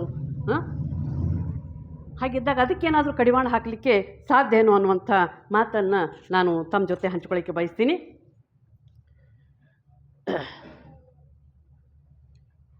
ನಾನು ಹೇಳಿದೆ ಆಗಲೇ ಮೋಳಿಗೆ ಮಾರಾಯ ಯಾಕೆ ನಮಗಷ್ಟು ಹತ್ತಿರದವ್ರು ಆಗ್ತಾರ, ಯಾಕೆ ನಾವು ಅವ್ರ ಬಗ್ಗೆ ಪ್ರೀತಿ ಮಾಡಬೇಕು ಅಂತಂದ್ರೆ, ಒಬ್ಬ ಅರಸ ಸುಖದ ಸುಪ್ಪತ್ತಿಗೆಯಲ್ಲಿ ಎಲ್ಲ ರಾಜಮರ್ಯಾದೆಯಲ್ಲಿ ಇರುವಂಥ ಒಬ್ಬ ಅರಸ ತನ್ನೆಲ್ಲ ರಾಜಸ್ವವನ್ನು ಬಿಟ್ಟು ನಾನು ಕಲ್ಯಾಣಕ್ಕೆ ಹೋಗ್ತೀನಿ ಅಂದಾಗ ನೋಡ್ರಿ ಅರ್ಧಾಂಗಿನಿ ಸಹಿತ ಹೆಂಡತಿ ಸಹಿತ ನೀನು ಹೊಡ್ತೀಯ ನಾನು ಬರ್ತೀನಿ ಅಂತ. ಈಗಿನ ನಾವು ಅಂತೀವ ಹೋಗಿ ನೀ ಎಲ್ಲರೂ ಹೋಗು, ನೀ ಎತ್ತಾಗಲ್ಲ ಹಾಳಾಗಿ ಹೋಗು, ನನಗೇನು ಹಿಡಿದೈತಿ ಇಟ್ಟು ಹೋಗಿ ನೀ ಅಂತ ಹೇಳ್ತೀವಿ ನಾವು. ನಮ್ಮ ಮನಸ್ಥಿತಿಗಳು ನೋಡ್ರಿ, ಆಗಿರುವಂಥ ಆ ತಾಯಿಯ ಮನಸ್ಥಿತಿಗಳನ್ನು ನಾವು ಅರ್ಥೈಸ್ಕೋಬೇಕು. ಯಾಕೆ ಈ ಮಾತನ್ನು ಹೇಳ್ತೀವಿ ಅಂತಂದ್ರೆ, ನಮ್ಮಲ್ಲಿ ನೋಡ್ರಿ ಎಂತಿಂಥ ಕೇಸಸ್ ಅದಾವ, ಡೈವರ್ಸ್ ಕೇಸು ಅಂತಂದ್ರೆ ಫ್ರಿಜ್ ತರಲಿಲ್ಲ, ಟಿ ವಿ ತರಲಿಲ್ಲ ಅಂತ ಡೈವರ್ಸ್ ಕೊಟ್ಟವ್ರದೀವಿ ನಾವು. ದಿನ ಬೆಳಗಿದ್ದು ಪತ್ರಿಕೆಯಲ್ಲಿ ಓದ್ತೀವಲ್ಲ, ಎದಕ್ಕೆ ಡೈವರ್ಸ್ ಕೊಡಕತ್ತಾರ? ಟಿ ವಿ ತಂದಿಲ್ಲ. ಅಂದ್ರೆ ಇವೇನು ಕೊಳ್ಳುಬಾಕ ಸಂಸ್ಕೃತಿ ಅಂತ ಮಾತಾಡ್ತೀವಿ ಇದನ್ನು ನಾವು. ಇವೆಲ್ಲ ಕೊಳ್ಳುಬಾಕ ಸಂಸ್ಕೃತಿ. ನೋಡ್ರಿ, ನಾವು ಮೊದಲು ಕಿರಾಣಿ ಅಂಗಡಿಗೆ ಹೋಗಿ ಅವ್ವ ಮನೆಗೆ ಹೇಳ್ತಿದ್ಲು ಸಕ್ಕರೆ ತೊಗೊಂಬ, ಚಾಪುಡಿ ತೊಗೊಂಬ ಅಂತ 2 ಸಾಮಾನು ಹೇಳ್ತಿದ್ಲು. ಆಗ ಹೋಗಿ ಅಂಗಡಿ ಅವ 2 ತೊಗೊಂಬರ್ತಿದ್ವಿ. ಈಗ ಅವು ಅಂಗಡಿ ಹೋದುವಲ್ಲ, ಈಗೆಲ್ಲ ಮಾಲ್ನಾಗ ಹೋದಾಗ ಏನೇನು ಕಾಣ್ತೈತೆ ಎಲ್ಲ ಹಿಡ್ಕೊಂಬರ್ತೀವಿ ನಾವು. ಹಿಡ್ಕೊಂಬರ್ತೀವಿ ಒಟ್ಟ ಮನೆಗೆ ಬಂದ್ಮ್ಯಾಗ ಅದು ಏನಿತ್ತು ನೋಡೋಕೆ ಹೋಗೋದಿಲ್ಲ, ಉಪಯೋಗ ಮಾಡೋದಂತೂ ದೂರ ಉಳಿತು. ಇದು ಕೊಳ್ಳುಬಾಕ ಸಂಸ್ಕೃತಿ ಅಲ್ಲ. ಕೈಯೊಳಗೆ ದುಡ್ಡು ಅಷ್ಟು ಹೆಚ್ಚಾಗ್ಯಾವ, ನಮ್ಮಲ್ಲಿ ಕೊಳ್ಳುಬಾಕ ಸಂಸ್ಕೃತಿ ಆಗ್ಯದ. ಆದ್ರೆ ನಿಜವಾಗಿಯೂ ಆ ವಸ್ತುವಿನ ಪರಿಚಯವನ್ನು ನಾವು ಮಾಡ್ಕೊಳ್ತಾ ಇದ್ದೀವ. ಆದರೆ ಮೋಳಿಗೆ ಮಾರಾಯ ನೋಡ್ರಿ, ತನ್ನ ಇಡೀ ಅರಸೊತ್ತಿಗೆಯನ್ನು ಬಿಟ್ಟು ಬಸವ ತತ್ವವನ್ನು, ಬಸವಣ್ಣನವರನ್ನು ನಂಬಿ ಅವರು ಇಲ್ಲಿಗೆ ಬರ್ತಾರೆ. ಕಾಶ್ಮೀರದಿಂದ ನಮ್ಮ ಕಲ್ಯಾಣಕ್ಕೆ ಬಂದು ಕನ್ನಡವನ್ನು ಕಲಿತಾರ. ನಾ ಭಾಳ ಸಲ ಗಮನಿಸಿದೆ ರೀ, ನಮ್ಮದು ಬಾರ್ಡ್ರ್ ರೀ, ಒಪ್ಕೋತೀನಿ. ನಮ್ಮ ಮಹಾರಾಷ್ಟ್ರದಿಂದ ಬಂದಂಥ ತಾಯಂದರು ಬೀದರ್ಗೆ ಬಂದು 15 ವರ್ಷ ಆಗೈತೆ ರೀ ಲಗ್ನಾಗಿ. ಮತ್ತು 15 ವರ್ಷ ಆಯ್ತು ಕನ್ನಡ ಯಾಕೆ ಕಲ್ತಿಲ್ರಿ? ಇಲ್ರಿ, ನಮ್ಮ ಮನೆಗೆ ಯಾರು ಮಾತಾಡೋದಿಲ್ರಿ. ಮತ್ತು ನೀವು ಬೀದರ್ದಾಗ ಅದೀರಿ, ಕನ್ನಡ ಕಲೀಲಿಲ್ಲ ಅಂದ್ರೆ ಹೆಂಗೆ ರೀ ಅಂತ ನಾವು ಉಲ್ಟಾವ್ರಿಗೆ ಕನ್ನಡ ಕಲ್ಸಕ್ಕೆ ಹೋಗ್ಬೇಕು. ಇದು ಕರ್ಮ ನೋಡ್ರಿ ನಮ್ಮದು. ಆದ್ರೆ ಆ ಅರಸನ್ನು ನಾವು ಉದಾಹರಣೆ ಯಾಕೆ ಕೊಡಕತ್ತೀನಿ ಅಂತಂದ್ರೆ, ಅವರಿಗೆ ಕನ್ನಡದ ಬಗ್ಗೆ ಎಂಥ ಪ್ರೀತಿ ಇತ್ತು. ಬಸವಣ್ಣ ಮಾತಾಡಿದಂಥ ಮಾತನ್ನೇ ನಾನು ಮಾತಾಡಬೇಕು, ಬಸವಣ್ಣ ರಚಿಸಿದ ವಚನಗಳನ್ನು ನಾನು ರಚಿಸಬೇಕು ಅನ್ನುವಂಥ ಪ್ರಯತ್ನ ಏನು ಅವ್ರು ಆಗಿ ಮಾಡಿದ್ರಲ್ಲ, ಆ ಪ್ರಯತ್ನಗಳ ಹಿನ್ನೆಲೆಯಲ್ಲಿ ಅವ್ರು ಕೊಟ್ಟಂಥ ವಚನಗಳು ಎಷ್ಟು ಶ್ರೇಷ್ಠವಾಗಿ ನಮ್ಮ ಮುಂದೆ ನಿಲ್ತಾವಲ್ಲ. ನಾವು ಜಸ್ಟ್ ಮಾತಾಡಿ ನಮ್ಮ ಮಕ್ಕಳ ಜೊತೆ ಕನ್ನಡ ಯಾಕೆ ಮಾತಾಡೋಕ್ಕೆ ಹೋಗೋದಿಲ್ಲ? ಇದು ಸಹಿತ ಭಾಳ ಮುಖ್ಯ ಆಗುವಂಥ ಮಾತು. ಅದಕ್ಕನ ಅವ್ರದ್ದೊಂದು ವಚನ ನೋಡ್ರಿ, ಎಷ್ಟು ನಾನು ಅರಸನಾಗಿ ಅವ್ರ ತತ್ವವನ್ನು ಯಾಕೆ ನಾನು ಮೆಚ್ತೀನಿ ಅಂತಂದ್ರೆ, ಅವ್ರು ಹೇಳಿದಂಥ ಒಂದು ವಚನ, ಆನೆ ಕುದುರೆ ಬಂಡಾರವಿದ್ದಡೇನು, ಆನೆ ಕುದುರೆ ಬಂಡಾರವಿದ್ದಡೇನು, ತಾನುಂಬುದು ಪಡಿಯಕ್ಕಿ ಒಂದಾವಿನ ಹಾಲು, ತಾನುಂಬುದು ಪಡಿಯಕ್ಕಿ ಒಂದಾವಿನ ಹಾಲು, ಮಲಗುವುದು ಅರ್ಧ ಮಂಚ. ದುನಿಯಾದ ರೊಕ್ಕ ಐತಿ ಅಂತ ಮನೆ ತುಂಬ ದೊಡ್ಡ ಮಂಚ ಹಾಕ್ಕೊಂಡ್ರು ಸಹಿತ ನಾವು ಎಲ್ಲಿ ಮಲಗ್ತೀವಿ? ಒಂದು ಮೂಲೆಯಾಗೆಲ್ಲೋ. ತಾನು ಮಲಗುವುದು ಅರ್ಧ ಮಂಚ, ಹುರುಳಿಲ್ಲದ ಈ ಸಿರಿಯ ನೆಚ್ಚಿ ಕೆಡಬೇಡವೋ ಮನುಜ ಅಂತ ಹೇಳ್ತಾರೆ. ಎಂಥ ನಾವು ಸಂಪತ್ತಿಗೆ ನಮ್ಮನ್ನು ನಾವು ಗಂಟು ಹಾಕ್ಕೊಂಡಿವಿ ಅಂತಂದ್ರೆ ಇದರೊಳಗೆ ಏನೂ ಹುರುಳ ಇಲ್ಲ, ಏನೂ ಮೀನಿಂಗ್ ಇಲ್ಲ, ಏನೂ ಅರ್ಥನೇ ಇಲ್ಲ. ಇಂಥದ್ದಕ್ಕೆ ನೀವು ಗಂಟು ಬಿದ್ದಿರಲ್ಲ ಅನ್ನುವಂಥದ್ದು ನೋಡ್ರಿ. ಇಲ್ಲಿ ನಾವು ಗಮನಿಸ್ಬೇಕೇನು ಅಂತಂದ್ರೆ, ಅಂಥ ರಾಜನಿಗೇನ ಅದರ ಹುರುಳು ಅನ್ನುವಂಥದ್ದು ಎಷ್ಟು ಸ್ಪಷ್ಟ ಆಗಿತ್ತು. ರಾಜ ಅಂದ ತಕ್ಷಣ ನಮ್ಗೆ ಸುಖದ ಸುಪ್ಪತ್ತಿಗೆ, ಅಲ್ಲೇನೂ ತೊಂದರೆನೇ ಇಲ್ಲ. ಮಾತೆತ್ತಿದ್ರೆ ಆಳ್ಕಾಳಗಳು ಬರ್ತಾರೆ, ಎಲ್ಲ ಆಸ್ತಿ ಬರ್ತದೆ, ಸಂಪತ್ತು ಬರ್ತದೆ. ಹಾಗಿದ್ದಾಗ ಇವರ ಮನಸ್ಥಿತಿ ಅಥವಾ ಇವರ ಮಾನಸಿಕ ರೀತಿ ಹೇಗಿತ್ತು? ಇಲ್ಲಿ ಬಂದವರು ಕಟ್ಟಿಗೆ ಕಡಿದು ಆ ಕಟ್ಟಿಗೆಯನ್ನು ಮಾರಾಟ ಮಾಡಿ ಅದರಿಂದ ಬಂದಂಥ ದುಡ್ಡಿನಿಂದ ಅವರು ದಾಸೋಹ ಮಾಡಿಕೊಂಡು ಎಷ್ಟು ನೆಮ್ಮದಿಯಾಗಿ ಬದುಕ್ತಿದ್ರು. ಇವಾಗ ನಾವು ನೆಮ್ಮದಿಯಿಂದ ಹೆಂಗೆ ಬದುಕ್ತೀವಿ ಗೊತ್ತನು? ನಮ್ಮ ಮಕ್ಕಳು ಫಾರಿನ್ದಾಗ ದುಡಿಬೇಕು, ಅವರು ನಮಗೆ ಕೊಡ್ಲಿಲ್ಲ ಪರವಾಗಿಲ್ಲ, ನಮ್ಮನ್ನು ಒಯ್ದವರು ವೃದ್ಧಾಶ್ರಮದಾಗ ಇಟ್ಟರು ಪರವಾಗಿಲ್ಲ. ನನ್ನ ಮಗ ಎಲ್ಲದನ್ರಿ ಅಂತ ಎಷ್ಟು ಖುಷಿಲಿ ಹೇಳ್ತೀವಿ. ಇಲ್ಲರಿ, ನನ್ನ ಮಗ ಫಾರಿನ್ದಾಗ ಅದಾನ್ರಿ. ನಮ್ಮ ತತ್ವಗಳನ್ನು ನಾವು ಇಲ್ಲಿಗೆ ತಂದಿಟ್ಟಿವಿ. ಇದು ನಿಜವಾಗಿಯೂ ವೈಪರೀತ್ಯ ರೀ. ನಾವು ಅದನ್ನು ಅರ್ಥೈಸ್ಕೋಬೇಕಾಗ್ಯದ. ಅದಕ್ಕೆ ಇಂಥ ಶರಣರ ಬದುಕನ್ನು ನಾವು ಅರ್ಥ ಮಾಡ್ಕೊಂಡಿವಿ. ಕೇವಲ ನಾನು 4,000 ಅರ್ಧ ವಚನ ಹೇಳಿನ್ರಿ. ಇದು ಕೇವಲ ಅರ್ಧ ವಚನ ಇಷ್ಟೊಂದು ಬದುಕನ್ನು ನಾವು ಅರ್ಥ ಮಾಡ್ಕೊಳ್ಳಿಕ್ಕೆ ಹೇಳ್ತದ ಅಂತಂದವಾಗ, ಈಗ ನಮ್ಮಲ್ಲಿ ಆಸ್ತಿಗಾಗಿ, ಹೆಣ್ಣಿಗಾಗಿ ಕೋರ್ಟ್ನೊಳಗೆ ಕೇಸ್ ನಡೀತಾವೆ. ಡೈವರ್ಸ್ ಕೇಸು ನಾವು ಮೊನ್ನೆ ಒಂದು ಸರ್ವೆ ಮಾಡೋದು ಹೇಳ್ತಾ ಇದ್ರು. ಈಗ ಏನಾರು ಅದಾವ ಅಂತಂದ್ರೆ, ಕೊಲೆ ದರೋಡಿ ಕೇಸ್ ಏನಿಲ್ಲ ರೀ, ಈಗ ಬರೇ ಡೈವರ್ಸ್ ಕೇಸ್ ಸರಿ. ದಿನ ಬೆಳಗ್ಗೆ ಎದ್ರೂ ಡೈವರ್ಸ್ ಕೇಸ ಹೆಚ್ಚಾಗ್ಯಾವ್ರಿ ಅಂತಂದ್ರೆ ನಾವು ಹೆಣ್ಣಾಗಲಿ ಗಂಡಾಗಲಿ ಒಬ್ಬರನ್ನೊಬ್ಬರನ್ನ ಅರ್ಥೈಸಿಕೊಂಡು ಬದುಕುವಂಥದ್ದನ್ನು ನಾವು ಮರೆತು ಬಿಟ್ಟು ಕುಟುಂಬ ಏನು ಆಗಿರುವಂಥ ಕುಟುಂಬ ಏನಿತ್ತು ನಮ್ಮ ಶರಣರ ಕುಟುಂಬ ನೋಡ್ರಿ ನಾನು ಹೇಳಿದ್ನಲ್ಲ ರಾಜತ್ವವನ್ನು ಬಿಟ್ಟು ಇಲ್ಲಿ ಬಂದು ಕಟ್ಟಿಗೆ ಕಡಿದು ಮಾರಾಟ ಮಾಡಿ ಅದರಿಂದ ಬಂದಂಥ ದಾಸೋಹವನ್ನು ಉಂಡು ಅವರು ಬದುಕಲಿಕ್ಕೆ ಎಷ್ಟು ನೆಮ್ಮದಿಯಿಂದ ಬದುಕ್ತಿದ್ರು ಅಂತಂದ್ರೆ ಇವಾಗ ನಮಗೆ ನಾವಿಬ್ಬರೂ ದುಡಿತೀವಿ ಆದರೂ ನಮಗೆ ನೆಮ್ಮದಿ ಇಲ್ಲ. ಯಾಕೆ ಹಿಂಗಾಗ್ಲಿಕ್ಕತ್ತತಿ? ಇದು ಯಾವಾಗಲೂ ನನಗೆ ಕಾಡುವಂಥ ಪ್ರಶ್ನೆ. ಯಾಕೆ ಹಿಂಗಾಗ್ಲಿಕ್ಕತ್ತತಿ ಅಂತಂದ್ರೆ ನಾವು ಕೇವಲ ದಿಖಾವ ತೋರಿಕೆಯನ್ನು ಮಾಡ್ತಾಯಿದ್ದೀವಿ, ಮನಸ್ಸಿನಿಂದ ಏನೂ ಮಾಡ್ತಾ ಇಲ್ರಿ. ಮನಸ್ಸಿನಿಂದ ನಾವು ಮಾಡಿದ್ರೆ ನಿಜವಾಗಿಯೂ ನಮಗಿದೇನೂ ಕಾಡೋದಿಲ್ಲ. ಅದನ್ನು ನಾವು ಅರ್ಥೈಸಿಕೊಳ್ಳೋದು ಭಾಳ ಮುಖ್ಯ. ಅದಕ್ಕೆ ದಯವಿಟ್ಟು ತಾಯಂದರೆ, ಯಾಕಂದ್ರೆ ಯಾಕೆ ನಾನು ತಾಯಂದ್ರಿಗೆ ಹೇಳಲಿಕ್ಕೆ ಬಯಸ್ತೀನಿ ಅಂತಂದ್ರೆ ಮನೆಯೇ ಮೊದಲ ಪಾಠಶಾಲೆ, ತಾಯಿಯೇ ಮೊದಲ ಗುರು. ನಾವು ಮಕ್ಕಳಿಗೆ ಏನಾದರೂ ಕಲಿಸ್ಬೇಕು ಅಂದ್ರೆ ಮೊದಲು ನಾವು ನಮ್ಮ ಮಕ್ಕಳಿಗೇನು ಹೇಳುವಂಥ ಸಾಮೀಪ್ಯದ ಒಂದು ಬಂಧ ನಮ್ಮದಿರ್ತದೆ ತಾಯಂದರು. ಅದಕ್ಕೆ ದಯವಿಟ್ಟು ಮಕ್ಕಳಿಗೆ ವಚನ ಸಾಹಿತ್ಯ ಮತ್ತು ಶರಣರನ್ನ ಪರಿಚಯ ಮಾಡಿಸ್ಕೊಡುವಂಥ ಪ್ರಯತ್ನ ನಾವು ಮಾಡೋಣ. ಆದರೆ ಏನಾಗಕತ್ತತಿ ಅಂತಂದ್ರೆ ನಮ್ಮ ಸಾಹಿತ್ಯಗಳು ಅದು ಭಾಳ, ಅದಕ್ಕೊಂದು ವಚನ ಬರ್ತದೆ, ನಾನು ತಮ್ಮ ಜೊತೆ ಹೇಳ್ಕೊತೀನಿ ಎಂಥ ಸಾಹಿತ್ಯವನ್ನು ನಾವು ಕೇಳ್ತಾ ಇದ್ದೀವಿ ಅಂತ. ಇಲ್ಲೇ ಅಕ್ಕನ ಒಂದು ವಚನ ಬರ್ತದೆ ನೋಡ್ರಿ. ಕಣ್ಗೆ ಶೃಂಗಾರ ಗುರು ಹಿರಿಯರ ನೋಡುವುದು, ಕರ್ಣಕ್ಕೆ ಶೃಂಗಾರ ಪುರಾತನ ಸಂಗೀತವನ್ನು ಕೇಳುವಂಥದ್ದು, ವಚನಕ್ಕೆ ಶೃಂಗಾರ ಸತ್ಯವ ನುಡಿಯುವುದು, ಸಂಭಾಷಣೆಗೆ ಶೃಂಗಾರ ಸದ್ಭಕ್ತರ ನುಡಿಗಡಣ, ಕರಕ್ಕೆ ಶೃಂಗಾರ ಸತ್ಪತ್ರಕ್ಕೆ ಈವುದು ಅಂತ ಹೇಳ್ತಾರೆ. ಈಗ ಅಕ್ಕಮಹಾದೇವಿ ವಚನ ಇದು. ಕಣ್ಣಿಗೆ ಶೃಂಗಾರ ಗುರು ಹಿರಿಯರ ನೋಡುವುದು. ನಮ್ಮ ಮನೆಯಾಗ ಯಾರ್ಯಾರು ಹಿರಿಯರು ಬಂದಾರ ಅಂತಂದ್ರೆ ಯಾರು ನಮ್ಮ ಮಕ್ಕಳು ಓಡಿ ಬರ್ತಾರೆ ರೀ ಹಿರಿಯರು ನೋಡೋಕೆ. ಓ ಆ ಮುದುಕಿನೇನು ನೋಡೋದದ, ಆ ಮುದುಕನೇನು ನೋಡೋದದ, ಹಿರಿಯ ಅವ್ರು ಯಾರು ಹಿರಿಯರು ಅನ್ನೋದ ಕರೆಕ್ಟ್ ಇಲ್ಲ, ಅಲ್ಲಿ ಗೊತ್ತಾ ಇಲ್ಲ, ಅಲ್ಲಿ ಪರಿಚಯನೇ ಮಾಡಿಕೊಟ್ಟಿಲ್ಲ. ಯಾಕಂದ್ರೆ ಮೊದಲು ಅಂಥ ಒಂದು ಸಮೂಹ ಇತ್ತು ನೋಡ್ರಿ, ಕಾಕ ದೊಡ್ಡಪ್ಪ ಚಿಕ್ಕಪ್ಪ ದೊಡ್ಡ ಕುಟುಂಬ ಇರ್ತಿತ್ತು. ಇವಾಗೆಲ್ಲದ ಹಮ್ದೋ ಹಮಾರೇದೋ. ಈಗ ಹಮ್ದೋ ಹಮಾರೇದೋ ಬಿಟ್ಟು ಹಮ್ದೋ ಹಮಾರ ಏಕ್ ಅನ್ನೋ ಲೆಕ್ಕಕ್ಕೆ ಬರಾಕತ್ತೀವಿ. ಮುಂದಿನ ದಿವಸ ಅದು ಇಲ್ಲ, ಹಮ್ದೋ ಸಿರ್ಫ್ ಹಮ್ದೋ ಹಿ ಕೊಯ್ ವಿನಯ್ ಅನ್ನುವಂಥ ಲೆಕ್ಕಕ್ಕೆ ಬಂದು ನಿಲ್ತೀವೇನೋ ಅನ್ನುವಂಥದ್ದು ಐತಿ ಒಂದು ಕಡೆ. ಯಾಕಂದ್ರೆ ಮತ್ತೆ ಅವನ್ನ ತಗಲು ಹಾಕ್ಕೊಂಡು ಅವಕ್ಕೆಲ್ಲ ತಲೆ ಕೊಡ್ಕೊಳ್ಳೋದು ನಾವು ಹಂಗಾಗಿಬಿಟ್ಟಿವಿ ಇವಾಗ. ಹೀಗಿದ್ದಾಗ ಇಲ್ಲಿ ಕಣ್ಣಿಗೆ ಶೃಂಗಾರ ಗುರು ಹಿರಿಯರ ನೋಡುವುದು.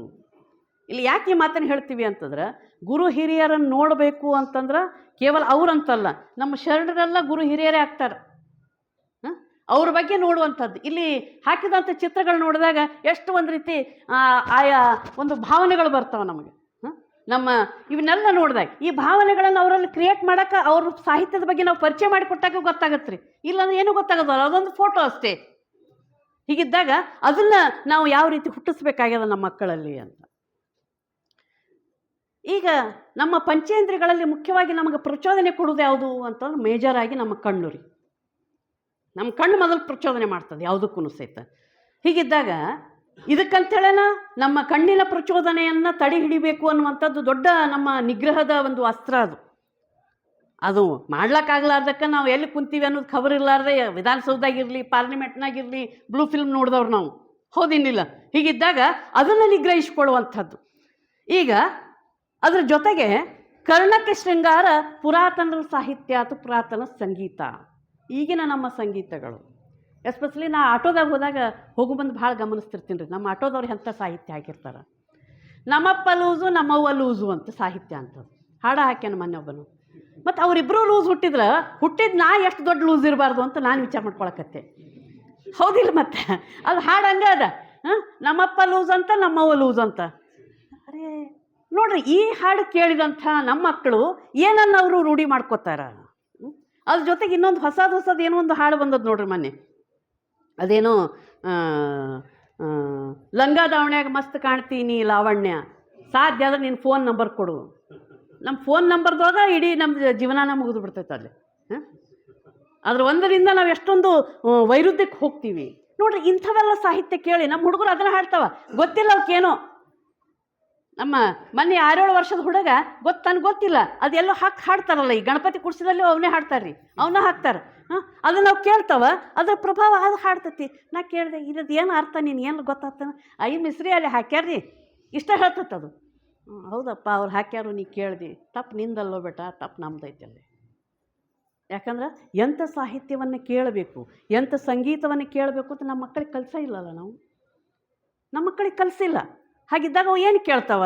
ಇದ್ದದನ್ನೇ ಕೇಳ್ತಾವಲ್ಲ ಅನ್ನುವಂಥ ಮಾತು. ಅದಕ್ಕೆ ಇವೆಲ್ಲವನ್ನು ಸಹಿತ ಯಾವುದೇ ಸಾಹಿತ್ಯ ಆಗಲಿ, ನಮ್ಮ ಶರಣರ ವಚನಗಳನ್ನು ನಾವೆಷ್ಟು ಜನ ಬೆಳಿಗ್ಗೆ ಎದ್ದು ಶರಣರ ವಚನಗಳನ್ನು ನಮ್ಮ ಹೆಂಗೋ ಮೊಬೈಲ್ದಾಗ ಬರ್ತಿರ್ತದೆ ಅದನ್ನ ಹಚ್ಚಿ ಕೇಳ್ತೀವ್ರಿ ನಾವು. ಈಗ ಪೂಜೆ ಮಾಡೋದಂತೂ ದೊಡ್ಡ ಕಷ್ಟ. ದಯವಿಟ್ಟು ನಾನು ಹಂಗೆ ಹೇಳ್ತೀನಿ ಅಂತ ತಪ್ಪು ಭಾವಿಸ್ಬೇಡ್ರಿ. ನಮ್ಮಲ್ಲಿ ಪೂಜಾನೂ ಸಹಿತ ನಮ್ಮಲ್ಲಿ ಲಿಂಗಪ್ಪ ಹೆಂಗಾಗ್ಯಾನ ಅಂತಂದ್ರೆ ಗೂಟದ ಲಿಂಗಪ್ಪ, ಡಬ್ಬಿ ಲಿಂಗಪ್ಪ. ಏನು ತಗೊಳ್ಳೋದು ಗಡಗಡ ವಿಭೂತಿ ಹಚ್ಕೊಳ್ಳೋದು. ಹಾಂ ಆಯ್ತಾಯ್ತು ಪೂಜಾ ಕುಂತಾರ ಅಂತಾರ. ಫೋನ್ ಬಂತು ಅಂತಂದ್ರೆ ನೋಡೋದು ಯಾರು ಫೋನ್ ಬಂದೈತಿ ಅಂತ ಮತ್ತೆ ಇವ್ರು ಪೂಜೆ ಮಾಡ್ತಿರ್ತಾರೆ. ನಮ್ಮ ಪೂಜೆಗಳಿವು, ನಮ್ಮ ಪ್ರಾರ್ಥನೆಗಳಿವು ಯಾಕೆ ಇವೆಲ್ಲವೂ ನಡಿಲಿಕ್ಕತ್ತವ ಅಂತಂದ್ರೆ ನಮ್ಮ ಬಗ್ಗೆ ನಮ್ಗೆ ನಿಗ್ರಹವನ್ನೇ ನಾವು ಬಿಟ್ಬಿಟ್ಟಿದ್ದೀವಿ. ಅವು ಹಂಗೆ ಹರಿಬಿಟ್ಬಿಟ್ಟು ನಮ್ಮ ಪಂಚೇಂದ್ರಿಯಗಳನ್ನು ಎಲ್ಲಿ ಬೇಕಲ್ಲಿ ಹೋಗ್ತಾ ಇರ್ತಾವೆ.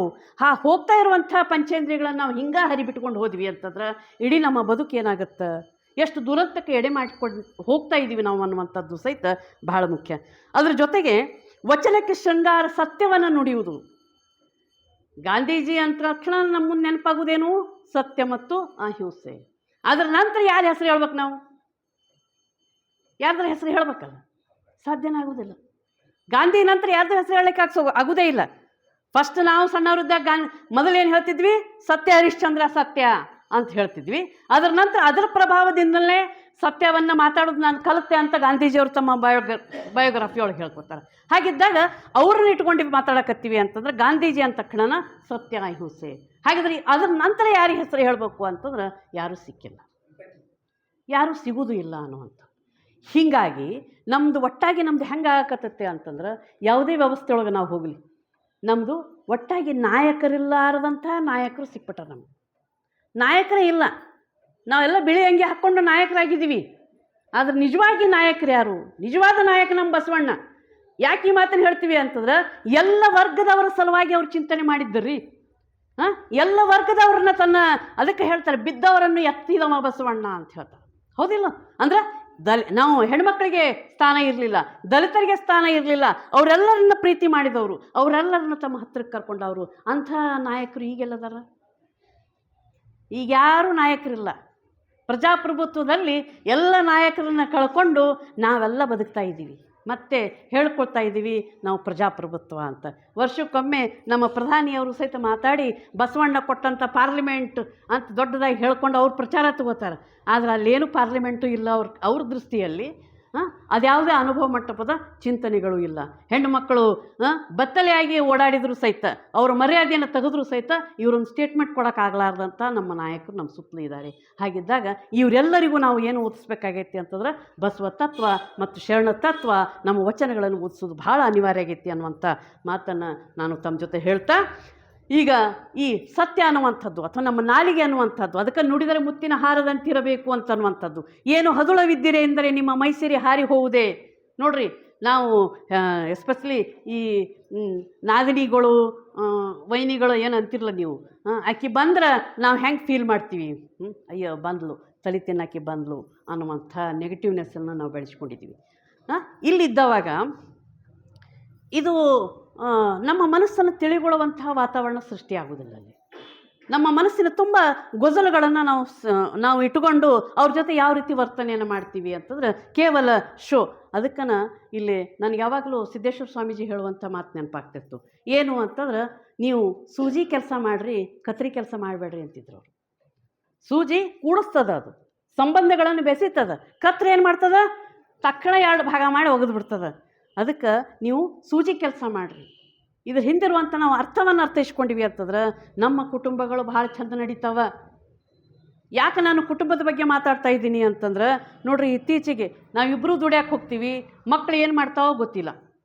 ಮಕ್ಕಳ ಪರಿಸ್ಥಿತಿ ನೀವು ದಿನ ಬೆಳಗ್ಗೆ ಎದ್ರೂ ನೋಡ್ತಾ ಇದ್ದೀವಿ.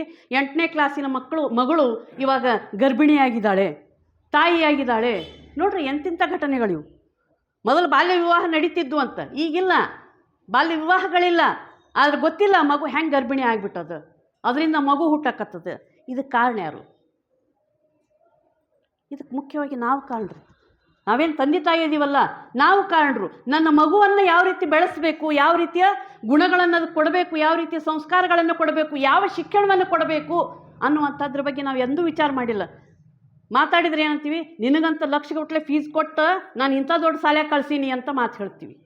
ಆದ್ರೆ ಅಲ್ಲಿ ಮಗುವಿನ ಮೇಲೆ ಯಾವ ರೀತಿ ಶೋಷಣೆಗಳು ನಡೀತಾ ಇದ್ದಾವೆ ಅನ್ನೋದ್ರ ಬಗ್ಗೆ ನಾವು ತಲೆ ಕೆಡಿಸ್ಕೊಂಡಿಲ್ಲ. ಯಾಕೆ ಇದು ಬಹಳ ಘೋರವಾದ ಪ್ರಶ್ನೆ ಅಂತಂದ್ರೆ, ಒಂದೇ ವರ್ಷದಲ್ಲಿ 3-4 ಸಾವಿರ ಈಗ 14-15 ವರ್ಷದ ಹೆಣ್ಣು ಮಕ್ಕಳು ಗರ್ಭಿಣಿ ಆಗ್ತಾ ಇದ್ದಾರೆ ಅಂತಂದ್ರೆ ಇದು ನಿಜವಾಗಿಯೂ ನಮ್ಮ ಅಭಿವೃದ್ಧಿ ಅಲ್ಲ ರೀ, ದೊಡ್ಡ ಕಲಂಕ. ಅದಕ್ಕೆ ತಾಯಂದರಲ್ಲಿ ಮತ್ತು ತಂದೆಯಂದರಲ್ಲಿ ನಾನು ವೈಯಕ್ತಿಕವಾಗಿ ನಿಮಗೆ ಕೈ ಮುಗಿದು ಕೇಳ್ಕೊತೀನಿ, ನಮ್ಮ ಹೆಣ್ಣು ಮಕ್ಕಳ ರಕ್ಷಣೆಯಲ್ಲಿ ನೀವೆಲ್ಲರೂ ಜವಾಬ್ದಾರಿಯನ್ನು ವಹಿಸಲೇಬೇಕು. ಹೆಣ್ಣು ಮಕ್ಕಳ ರಕ್ಷಣೆಯಲ್ಲಿ ದಯವಿಟ್ಟು ಜವಾಬ್ದಾರಿಯನ್ನು ವಹಿಸಿ. ಆ ಮಕ್ಕಳಿಗೆ ನೀವು ಪ್ರತಿ ದಿವಸ ಶಾಲೆಯಿಂದ ಬಂದ ಮೇಲೆ ಅವ್ರ ಜೊತೆ ಮಾತಾಡ್ರಿ, ಒಳ್ಳೆ ಫ್ರೆಂಡ್ ಆಗಿರ್ರಿ. ನಾವು ಫ್ರೆಂಡ್ ಆಗೋದಿಲ್ಲ, ಅಪ್ಪ ಆಗ್ತೀವಿ. ನೋಡಿದ ತಕ್ಷಣ ನಡಗಬೇಕದು, ಅವ್ವ ಆಗ್ತೀವಿ, ಬೇಡ. ನಾವು ಒಳ್ಳೆ ಫ್ರೆಂಡ್ ಆದ್ವಿ ಅಂತಂದ್ರೆ ನಿಜವಾಗಿಯೂ ನಮ್ಮ ಮಕ್ಕಳು ಸುರಕ್ಷಿತವಾಗಿರ್ತಾರೆ.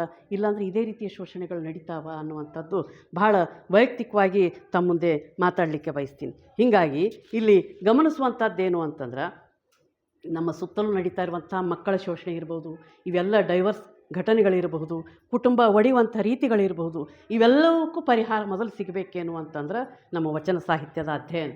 ಅದ್ರ ಜೊತೆಗೆ ಈ ಧನದ ದಾಹ ಏನೈತಲ್ರಿ, ನನಗಿನ್ನೂ ಆಸ್ತಿ ಬೇಕು ಅಂತ ಕಾಡೋ ಬಂದ ಮೊಳಗೆ ಮಾರಯ್ಯನವರು ವಚನ ನೆನಪು ಮಾಡ್ಕೊಂಬಿಡ್ರಿ ಸಾಕು. ನಾನುಂಬುವುದು ಪಡಿ ಅಕ್ಕಿ, ಒಂದಾವಿನ ಹಾಲು, ಮಲಗುವುದು ಅರ್ಧ ಮಂಚ, ಇದನ್ನು ನೆನಪು ಮಾಡ್ಕೊಂಡಿವಿ ಅಂತಂದ್ರೆ ಬಹುಶಃ ನಮಗೆ ಧನದಾಹ ಅನ್ನುವಂಥದ್ದು ಬರುವುದೇ ಇಲ್ಲ ಅನ್ನುವಂಥದ್ದನ್ನು ನಾವು ಇಲ್ಲಿ ಇಟ್ಕೊಳ್ಳೋದು ಭಾಳ ಮುಖ್ಯದ.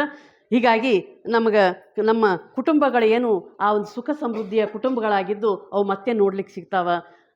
ಇಲ್ಲ ಅಂತಂದ್ರೆ ಮತ್ತೆ ಹೆಜ್ಜೆಗೆ ನಮಗೆ ವೃದ್ಧಾಶ್ರಮಗಳೇ ಕಾಣ್ತಾವೇನೋ ಅನ್ನುವಂಥ ಮಾತನ್ನು ಹೇಳ್ತಾ, ಈಗ ಮುಖ್ಯವಾಗಿ ನಮ್ಮ ಶರಣರು ಹೇಳಿದ್ದು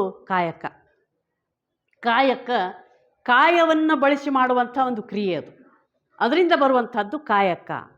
ಈಗ ನಾವು ಏನು ಮಾಡಕತ್ತೀವಿ ಅಂತಂದ್ರೆ ಕಾಯವನ್ನು ಭಾಳ ಜೋಪಾನಾಗಿ ಇಡಾಕತ್ತೀವ್ರಿ. ನಾವು ಕಾಯಕ್ಕೆ ಕೆಲಸ ಹಚ್ಚೋದನ್ನು ಭಾಳ ಬರ್ತೀವಿ, ಕಾಯಕ ಕೆಲಸ ಬೇಡ. ಬಟ್ಟಿಂದ ಒಂದು ಬಟನ್ ಒತ್ತಿದ್ವಾ, ಮಿಕ್ಸರ್ ಡರ್ ಅಂತು, ಒಂದು ಬಟನ್ ಒತ್ತಿದ್ವಾ ವಾಷಿಂಗ್ ಮಷಿನ್ ಶುರುವಾಯಿತು ಅಂಥೇಳಿ ನಾವು ಅಲ್ಲಿಗೆ ಬಂದುಬಿಟ್ಟಿವಿ. ಈ ಕಾಯವನ್ನು ನಾವು ಅದಕ್ಕೆ ಭಾಳ ಪ್ರೀತಿ ಮಾಡಾಕತ್ತೀವಿ, ಆದ್ರೆ ಅದು ಅಲ್ಲ ಅನ್ನುವಂಥ ಮಾತನ್ನು. ಅದಕ್ಕೆ ಶರಣರು ಏನು ಹೇಳ್ತಾರ ಅಂತಂದ್ರೆ, ಕಾಯವನ್ನು ಬಳಸಿ ಮಾಡುವಂಥ ಕೆಲಸ ಅದು ಕಾಯಕ ಆಗತ್ತೆ. ಆ ಕಾಯಕದಿಂದ ನಾವೇನು ಗಳಿಸ್ತೀವಲ್ಲ ಅದು ನಿಜವಾಗಿಯೂ ಗಳಿಕೆ, ಅದು ದೇವರು ಕೊಟ್ಟಂಥ ಪ್ರಸಾದ ಅಂತ ಹೇಳ್ತಾರೆ ಅವರು. ನಾವಿಷ್ಟೆಲ್ಲ ಮಾಡ್ತೀವಿ, ಆದರೆ ಅದಲ್ಲ, ಕಾಯವನ್ನು ಬಳಸಿ ಮಾಡುವಂಥದ್ದು ನಿಜವಾದ ಪ್ರಸಾದ. ಈ ಪ್ರಸಾದ ಅಂದಾಗ ಒಂದು ಮುಖ್ಯವಾದ ಮಾತೇನು ಅನಿಸ್ತದೆ ಅಂತಂದ್ರೆ, ನಮ್ಮ ತಲೆಗೆಲ್ಲ ಪ್ರಸಾದ, ದೇವಸ್ಥಾನಕ್ಕೆ ಹೋದಾಗ ಪ್ರಸಾದ ಕೊಡ್ತಾರೆ, ಅದು ಅಷ್ಟೇ ಪ್ರಸಾದ ಅಂತೀವಿ.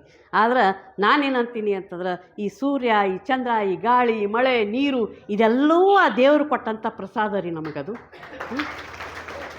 ಅದನ್ನು ನಾವು ಪ್ರಸಾದ ರೂಪದಲ್ಲಿ ಬಳಸ್ತೀವ? ಬಿಂದಾಸ್ ಬಳಸ್ತೀವಿ. ನೀರ ಹೋಗ್ತಾ ಇರಲಿ, ಅದು ಸೂರ್ಯ ಬರ್ತಾ ಇರ್ದಾನೆ ಬಿಡು, ಅವನ್ನ ಯಾಕೆ ತಲೆ ಕೆಡ್ಸ್ಕೊಳ್ಳೋದು ಅಂತೀವಿ. ಮಳೆ, ಅದ್ರ ಬಗ್ಗೆ ಏನೂ ತಲೆ ಕೆಡ್ಸ್ಕೊಳ್ಳೋದಲ್ಲ. ನೀರನ್ನು ನಾವು ಹೆಂಗೆ ಬೇಕಂಗೆ ಬಳಸ್ತೀವಿ, ಆದರೆ ಅದನ್ನು ಹೆಂಗೆ ಪ್ರಸಾದ ರೂಪದಲ್ಲಿ ಬಳಸಬೇಕು ಅಂತಂದ್ರೆ, ಈ ನಿಸರ್ಗವನ್ನು ಬಳಸಿಕೊಂಡು ನೀನು ಚೆನ್ನಾಗಿರುವಂಥ ನಮ್ಗೆ ದೇವ್ರು ಕೊಟ್ಟಾಗ ಅದನ್ನು ನಾವು ಪ್ರಸಾದ ರೂಪದಲ್ಲಿ ಬಳಸಬೇಕು ಅನ್ನುವಂಥದ್ದು ಒಂದು ಕಡೆ. ಆದ್ರೆ ಅದ್ರ ಜೊತೆಗೆ ಈ ಕಾಯ ಅನ್ನೋದು ಸಹಿತ ಪ್ರಸಾದ ಕಾಯವಾಗಿರಬೇಕು ಅಂತ ಹೇಳ್ತಾರೆ ಶರಣರು. ಈ ಕಾಯ ಸಹಿತ ಏನು ಪ್ರಸಾದ ಕಾಯವಾಗಿರಬೇಕು. ಪ್ರಸಾದ ಕಾಯ ಅಂದ್ರೆ ಏನು ಅಂದರೆ ಇಟ್ಟಿಟ ಪ್ರಸಾದ ತಿಂದಿರುವುದು ಅಂತಲ್ಲ, ದೇವರ ಪ್ರಸಾದ ತಿನ್ನೋದು ಅಂತಲ್ಲ. ಹೌದು, ದೇವರು ನಮಗೆ ಪ್ರಸಾದ ರೂಪದಲ್ಲಿ ನೋಡ್ರಿ, ನಮಗೆಲ್ಲ ಇಲ್ಲಿ ಕೂತೀವಿ, ಎಲ್ಲರಿಗೂ ಒಳ್ಳೆಯ ಪಂಚೇಂದ್ರಿಯಗಳನ್ನು ಚಂದ ಕೊಟ್ಟಾನ, ಕೈಕಾಲೆಲ್ಲ ಚಂದ ಕೊಟ್ಟಾನ. ಇರಲಾರ್ದಂಥ ಒಂದು ವರ್ಗ ಅದ, ಹೌದಿಲ್ಲೋ? ಅದರಿಂದ ವಂಚಿತರಾದಂಥ ಒಂದು ವರ್ಗನೂ ಅದ, ನಮಗೆಲ್ಲ ಕೊಟ್ಟಾನ. ಹಾಗಿದ್ರೆ ಅದನ್ನು ಪ್ರಸಾದ ಕಾಯವಾಗಿ ನಾವು ಇಟ್ಕೊಂಡಿದ್ದೀವ ಅನ್ನೋದು ಭಾಳ ಮುಖ್ಯದ. ಅಲ್ಲೇ ನಮ್ಮ ಕೆಲಸ ಏನು ಮಾಡ್ತಾವಂದ್ರೆ, ಮತ್ತೆ ನಮ್ಮ ಪಂಚೇಂದ್ರಿಯಗಳು ಎಲ್ಲಿ ಏನು ಕರೆಯಕತ್ತಾರ, ಮೂಗು ಹೇಳುತ್ತೆ, ಇಲ್ಲಿ ಬಜಿ ಕರೆಯಕತ್ತಾರ, ನಡಿ ರೈಟ್. ಹೌದಾ? ಅದ್ರ ಜೊತೆಗೆ ಮುಖ್ಯವಾಗಿ ಇನ್ನೊಂದು ಮಾತು ಏನು ಹೇಳಬೇಕು ಅಂತಂದ್ರೆ, ಪ್ರಸಾದ ಕಾಯ ಅನ್ನುವಲ್ಲಿ ದೇಹವನ್ನು ಪ್ರಸಾದ ಕಾಯ ಮಾಡ್ಕೊಳ್ಳಾರ್ದೆ ಎಲ್ಲ ಪಂಚೇಂದ್ರಿಯಗಳನ್ನು ನಾವು ಹೆಂಗೆ ಬಳಸ್ಕೊಳಕತ್ತೀವಿ ಅಂತಂದ್ರೆ, ಕರ್ದದ್ದು ತಿನ್ನಾಕತ್ತೀವಿ, ಜಂಗ್ ಪಂಗ್ ಎಲ್ಲ ತಿನ್ನಾಕತ್ತೀವಿ. ನಮ್ಗೆ ಮತ್ತೆ ಡಾಕ್ಟ್ರ್ ಹೇಳ್ತಾರೆ ಅವೆಲ್ಲ ಜಂಗ್ ಹಿಂಗೇನು ತಿನ್ನಬೇಡ್ರಿ ಅಂತ ಹೇಳ್ತಾರೆ. ನಾವು ಅಲ್ಲಿಗೆ ಹೋಗ್ತೀವಿ, ತಿಂದ ಮ್ಯಾಗ ಹೋಗ್ತೀವಿ ಅಲ್ಲಿಗೆ. ಅದ್ರ ಜೊತೆಗೆ ಈ ಸರಾಯಿ, ಗುಟ್ಕ, ಸಿಗರೇಟು ಇವೆಲ್ಲ ಸೇದಿ ಇವೆಲ್ಲ ಅನುಭವಿಸಿ ನಮ್ಮ ದೇಹ ಹೆಂಗಾಗೈತಿ ಅಂತಂದ್ರೆ, ಒಂದೇ ಮಾತಿನಾಗ ಹೇಳ್ಬೇಕಂದ್ರೆ ಅದು ಮುಸ್ರಿ ಗಡಿಗೆ ಆಗಿಬಿಟ್ಟತ್ರಿ. ಮುಸ್ರಿ ಗಡಿಗೆ ವಾಸನೆ ಬರ್ತಿರ್ತೈತೆ, ನಮ್ಮ ದೇಹ ಪ್ರಸಾದಕಾಯ ಆಗಿಲ್ಲದು. ಅದೇನಾಗ್ಬಿಟ್ಟತಿ ಅಂತಂದ್ರೆ ಕೊಳತು ವಾಸನೆ ಬರಾಕತ್ತತಿ ನಾನು ಬದುಕಿದ್ದಾಗಲೇ. ಯಾವಾಗ ವಾಸನೆ ಬರ್ತದ? ದೇಹ ಶವ ಮಾಡಿ ಹೋದವಾಗ 2-3 ದಿವಸ ಇಟ್ಟಾಗ ವಾಸನೆ ಬರ್ತತಿ, ಅದು ಬೇರೆ. ಆದರೆ ನಾನು ಜೀವಂತಿದ್ದಾಗಲೇ ನಾನು ವಾಸನೆ ಬರಾಕತ್ತೀನಿ ಅಂತಂದ್ರೆ ನಾನು ದೇಹವನ್ನು ಪ್ರಸಾದಕಾಯವಾಗಿ ಇಟ್ಕೊಂಡಿಲ್ಲ. ಅದಕ್ಕೆ ನಾನು ಪ್ರಸಾದ ಅನ್ನೋದನ್ನು ಬಿಟ್ಟಿವಿ ಅನ್ನೋ ಲೆಕ್ಕಕ್ಕೆ ತಂದಿಟ್ಟಿವಿ. ಹಂಗಲ್ಲ ಅನ್ನುವಂಥ ಇಲ್ಲಿಯೂ ಸಹಿತ ನಾವು ಗಮನಿಸಬೇಕಾಗ್ಯದ. ನಮ್ಮ ಪಂಚೇಂದ್ರಿಯಗಳನ್ನು ಎಷ್ಟು ನಿಷ್ಠೆಯಿಂದ ನಾವು ಬಳಸಿಕೊಂಡು ನನಗಿರುವ ಎಲ್ಲ ಈ ಕಾಮ ಮದ ಮೋಹ ಮತ್ಸರಗಳೇನದವಲ್ಲ ಅವನ್ನೆಲ್ಲವನ್ನು ನಿಗ್ರಹಿಸಿ ನನ್ನನ್ನು ನಾನು ಯಾವ ರೀತಿ ನಿಜವಾಗಿಯೂ ನಾನು ಶರಣ ತಂದೆ ತಾಯಂದ್ರಿಗೆ ಅಂತಂದಾಗ ಮನಸ್ಸಿಗೆ ಎಲ್ಲೋ ಒಂದು ಕಡೆ ನೋವಾಗತ್ತೆ ರೀ ನನಗೆ. ಅವ್ರು ಹಂಗೆ ಹೇಳಿದ್ರಲ್ಲ, ನಾನು ನಿಜವಾಗಿಯೂ ಶರಣೆಯ,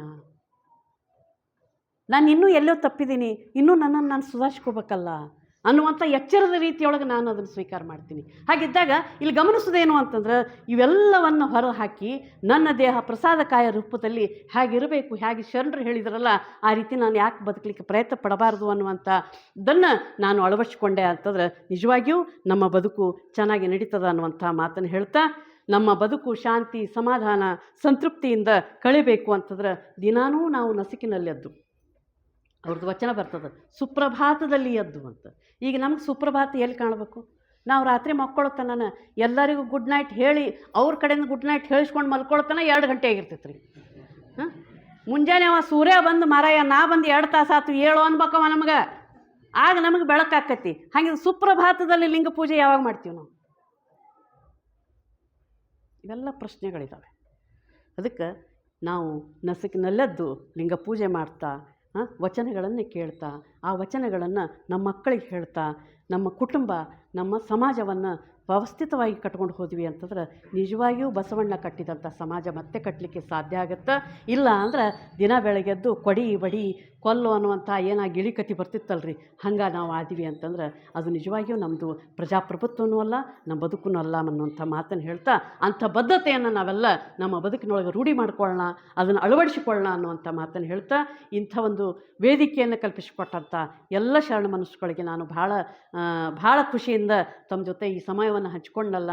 ನಿಜವಾಗಿಯೂ ನಾನು ಅಲ್ಲಿಂದ ಇಲ್ಲಿ ಬಂದದ್ದು ನನಗೇನು ದಣಿವೆ ಅನಿಸಿಲ್ಲ. ನಿಮ್ಮನ್ನೆಲ್ಲ ನೋಡಿದಾಗ ಇದು ಅಪ್ಪನ ವೇದಿಕೆ, ಅಪ್ಪ ಕೊಟ್ಟಂಥ ವೇದಿಕೆ. ನಾನು ಖುಷಿಯಿಂದ ತಮ್ಮ ಜೊತೆ ನನ್ನ ಸಮಯವನ್ನು ಕಳೆದಿದ್ದೀನಿ. ಈ ಅವಕಾಶವನ್ನು ಕೊಟ್ಟಂಥ ತಮಗೆಲ್ಲರಿಗೂ ಶರಣಾರ್ಥಿ ಹೇಳಿ.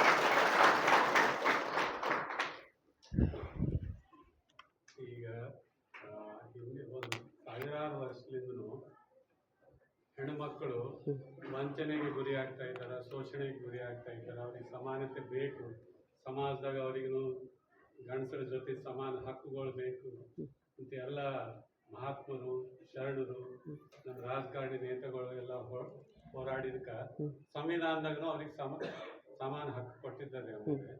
ಆದ್ರೆ ಈಗ ಏನಾಗಿದೆ ಅದ್ರ ಪರಿಣಾಮ ಅಂದ್ರೆ ಈಗಿನ ಕಾಲದಾಗ ಗಂಡ ಹೆಂಡತಿ ಇಬ್ಬರನ್ನು ಜಾಬ್ ಮಾಡೋರು ಮಕ್ಕಳ ಹಡಿಲಕ್ಕೂ ಯಾರು ಹಡಿಬೇಕು ಅಂತಂದು ಗರ್ಭನು ಬಾಡಿಗೆಗೆ ತೋಲತ್ತಾರೆ. ಸರ್ಗೋಸಿ ಇಂಥ ಒಂದು ಹಾಲು ಕುಡಿಸ್ಲಿಕ್ಕೂ ಬಾಡಿಗೆ ತಾಯಂದ್ರಿದ್ದಾರೆ. ಇದಕ್ಕೆ ಪರಿಷ್ಕಾರ ಏನು ಅಂತ ಅಲ್ಲ, ನಾ ಹೇಳ್ತೀನಲ್ರಿ, ನಮ್ಮ ಇಡೀ ಬದುಕು ಚೆನ್ನಾಗಿ ನಡಿಬೇಕು, ನಮ್ಮ ಸಮಾಜ ಚೆನ್ನಾಗಿ ನಡಿಬೇಕು ಅಂತಂದ್ರೆ ನಾವೆಲ್ಲರೂ ಶರಣರ ವಚನಗಳನ್ನು ಓದಬೇಕು, ಶರಣರ ಬದುಕನ್ನು ಅರ್ಥ ಮಾಡ್ಕೋಬೇಕ್ರಿ. ಮೊದಲು ಅವ್ರ ಬದುಕನ್ನು ಅರ್ಥ ಮಾಡ್ಕೊಂಡಿವಿ ಅಂತ ಮುಗೀತು ಅಲ್ಲೆಲ್ಲ. ಯಾಕಂದ್ರೆ ಬಸವಣ್ಣನವ್ರ ವಚನದಲ್ಲಿ ಎಲ್ಲ ಪ್ರಶ್ನೆಗಳಿಗೆ ಉತ್ತರ ಇದೆ. ನಾವು ವಚನ ಓದಿಲ್ಲಲ್ಲ, ಓದೋದೇ ಇಲ್ಲ, ನಮ್ಗೆ ಪುರ್ಸೊತ್ತಿಗಿಲ್ಲ, ಟೈಮ್ ಇಲ್ಲ. ಹಾಗಿದ್ದಾಗ ನಾವು ಹೆಂಗೆ ನಡಿಬೇಕು? ನಮ್ಮ ಜೀವನ ಹಿಂಗೆ ನಡೀತದೆ. ನಾವು ಬಾಡಿಗೆ ತಾಯಂದ್ರನ್ನೇ ತೆಗೆದುಕೊಂಡು ಹಾಲು ಕುಡಿಸ್ತೀವಿ. ಹುಟ್ಟಿದಾರೆ ಈಗ ಬಾಡಿಗೆ ತಾಯಂದ್ರೆ ಆಗಿದ್ದಾರೆ ಇವಾಗ. ಮತ್ತು ಈಗ ನಾಳೆ ಇನ್ನೊಂದು ಮೊನ್ನೆ ಮಷಿನ್ ಬಂದೈತೆ ಅಂತ, ಅದೇ ಮಗುವನ್ನು ಹುಟ್ಟಿಸ್ಕೊಡ್ತೈತಂತ. ಮತ್ತು ಇವೆಲ್ಲ ನೋಡ್ರಿ, ನಾವು ಎಷ್ಟರ ಮಟ್ಟಿಗೆ ತಾಂತ್ರಿಕತೆಯನ್ನು ಅಳವಡಿಸಿಕೊಳ್ಳಾಕತ್ತೀವಿ, ನಮ್ಮ ಬದುಕು ಸಹಿತ ಅಷ್ಟೇ ಮಷಿನ್ ಆಗ್ಲಿಕ್ಕತ್ತೈತಿ.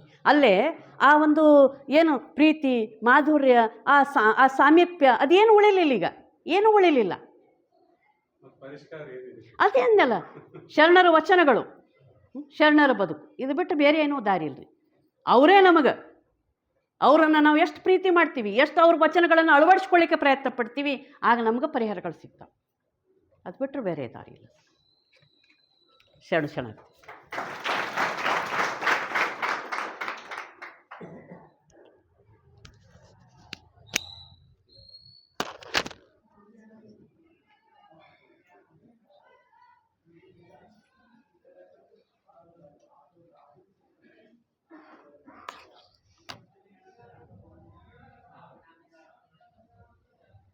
ఓం శ్రీ గురు బసవలింగాయ నమః.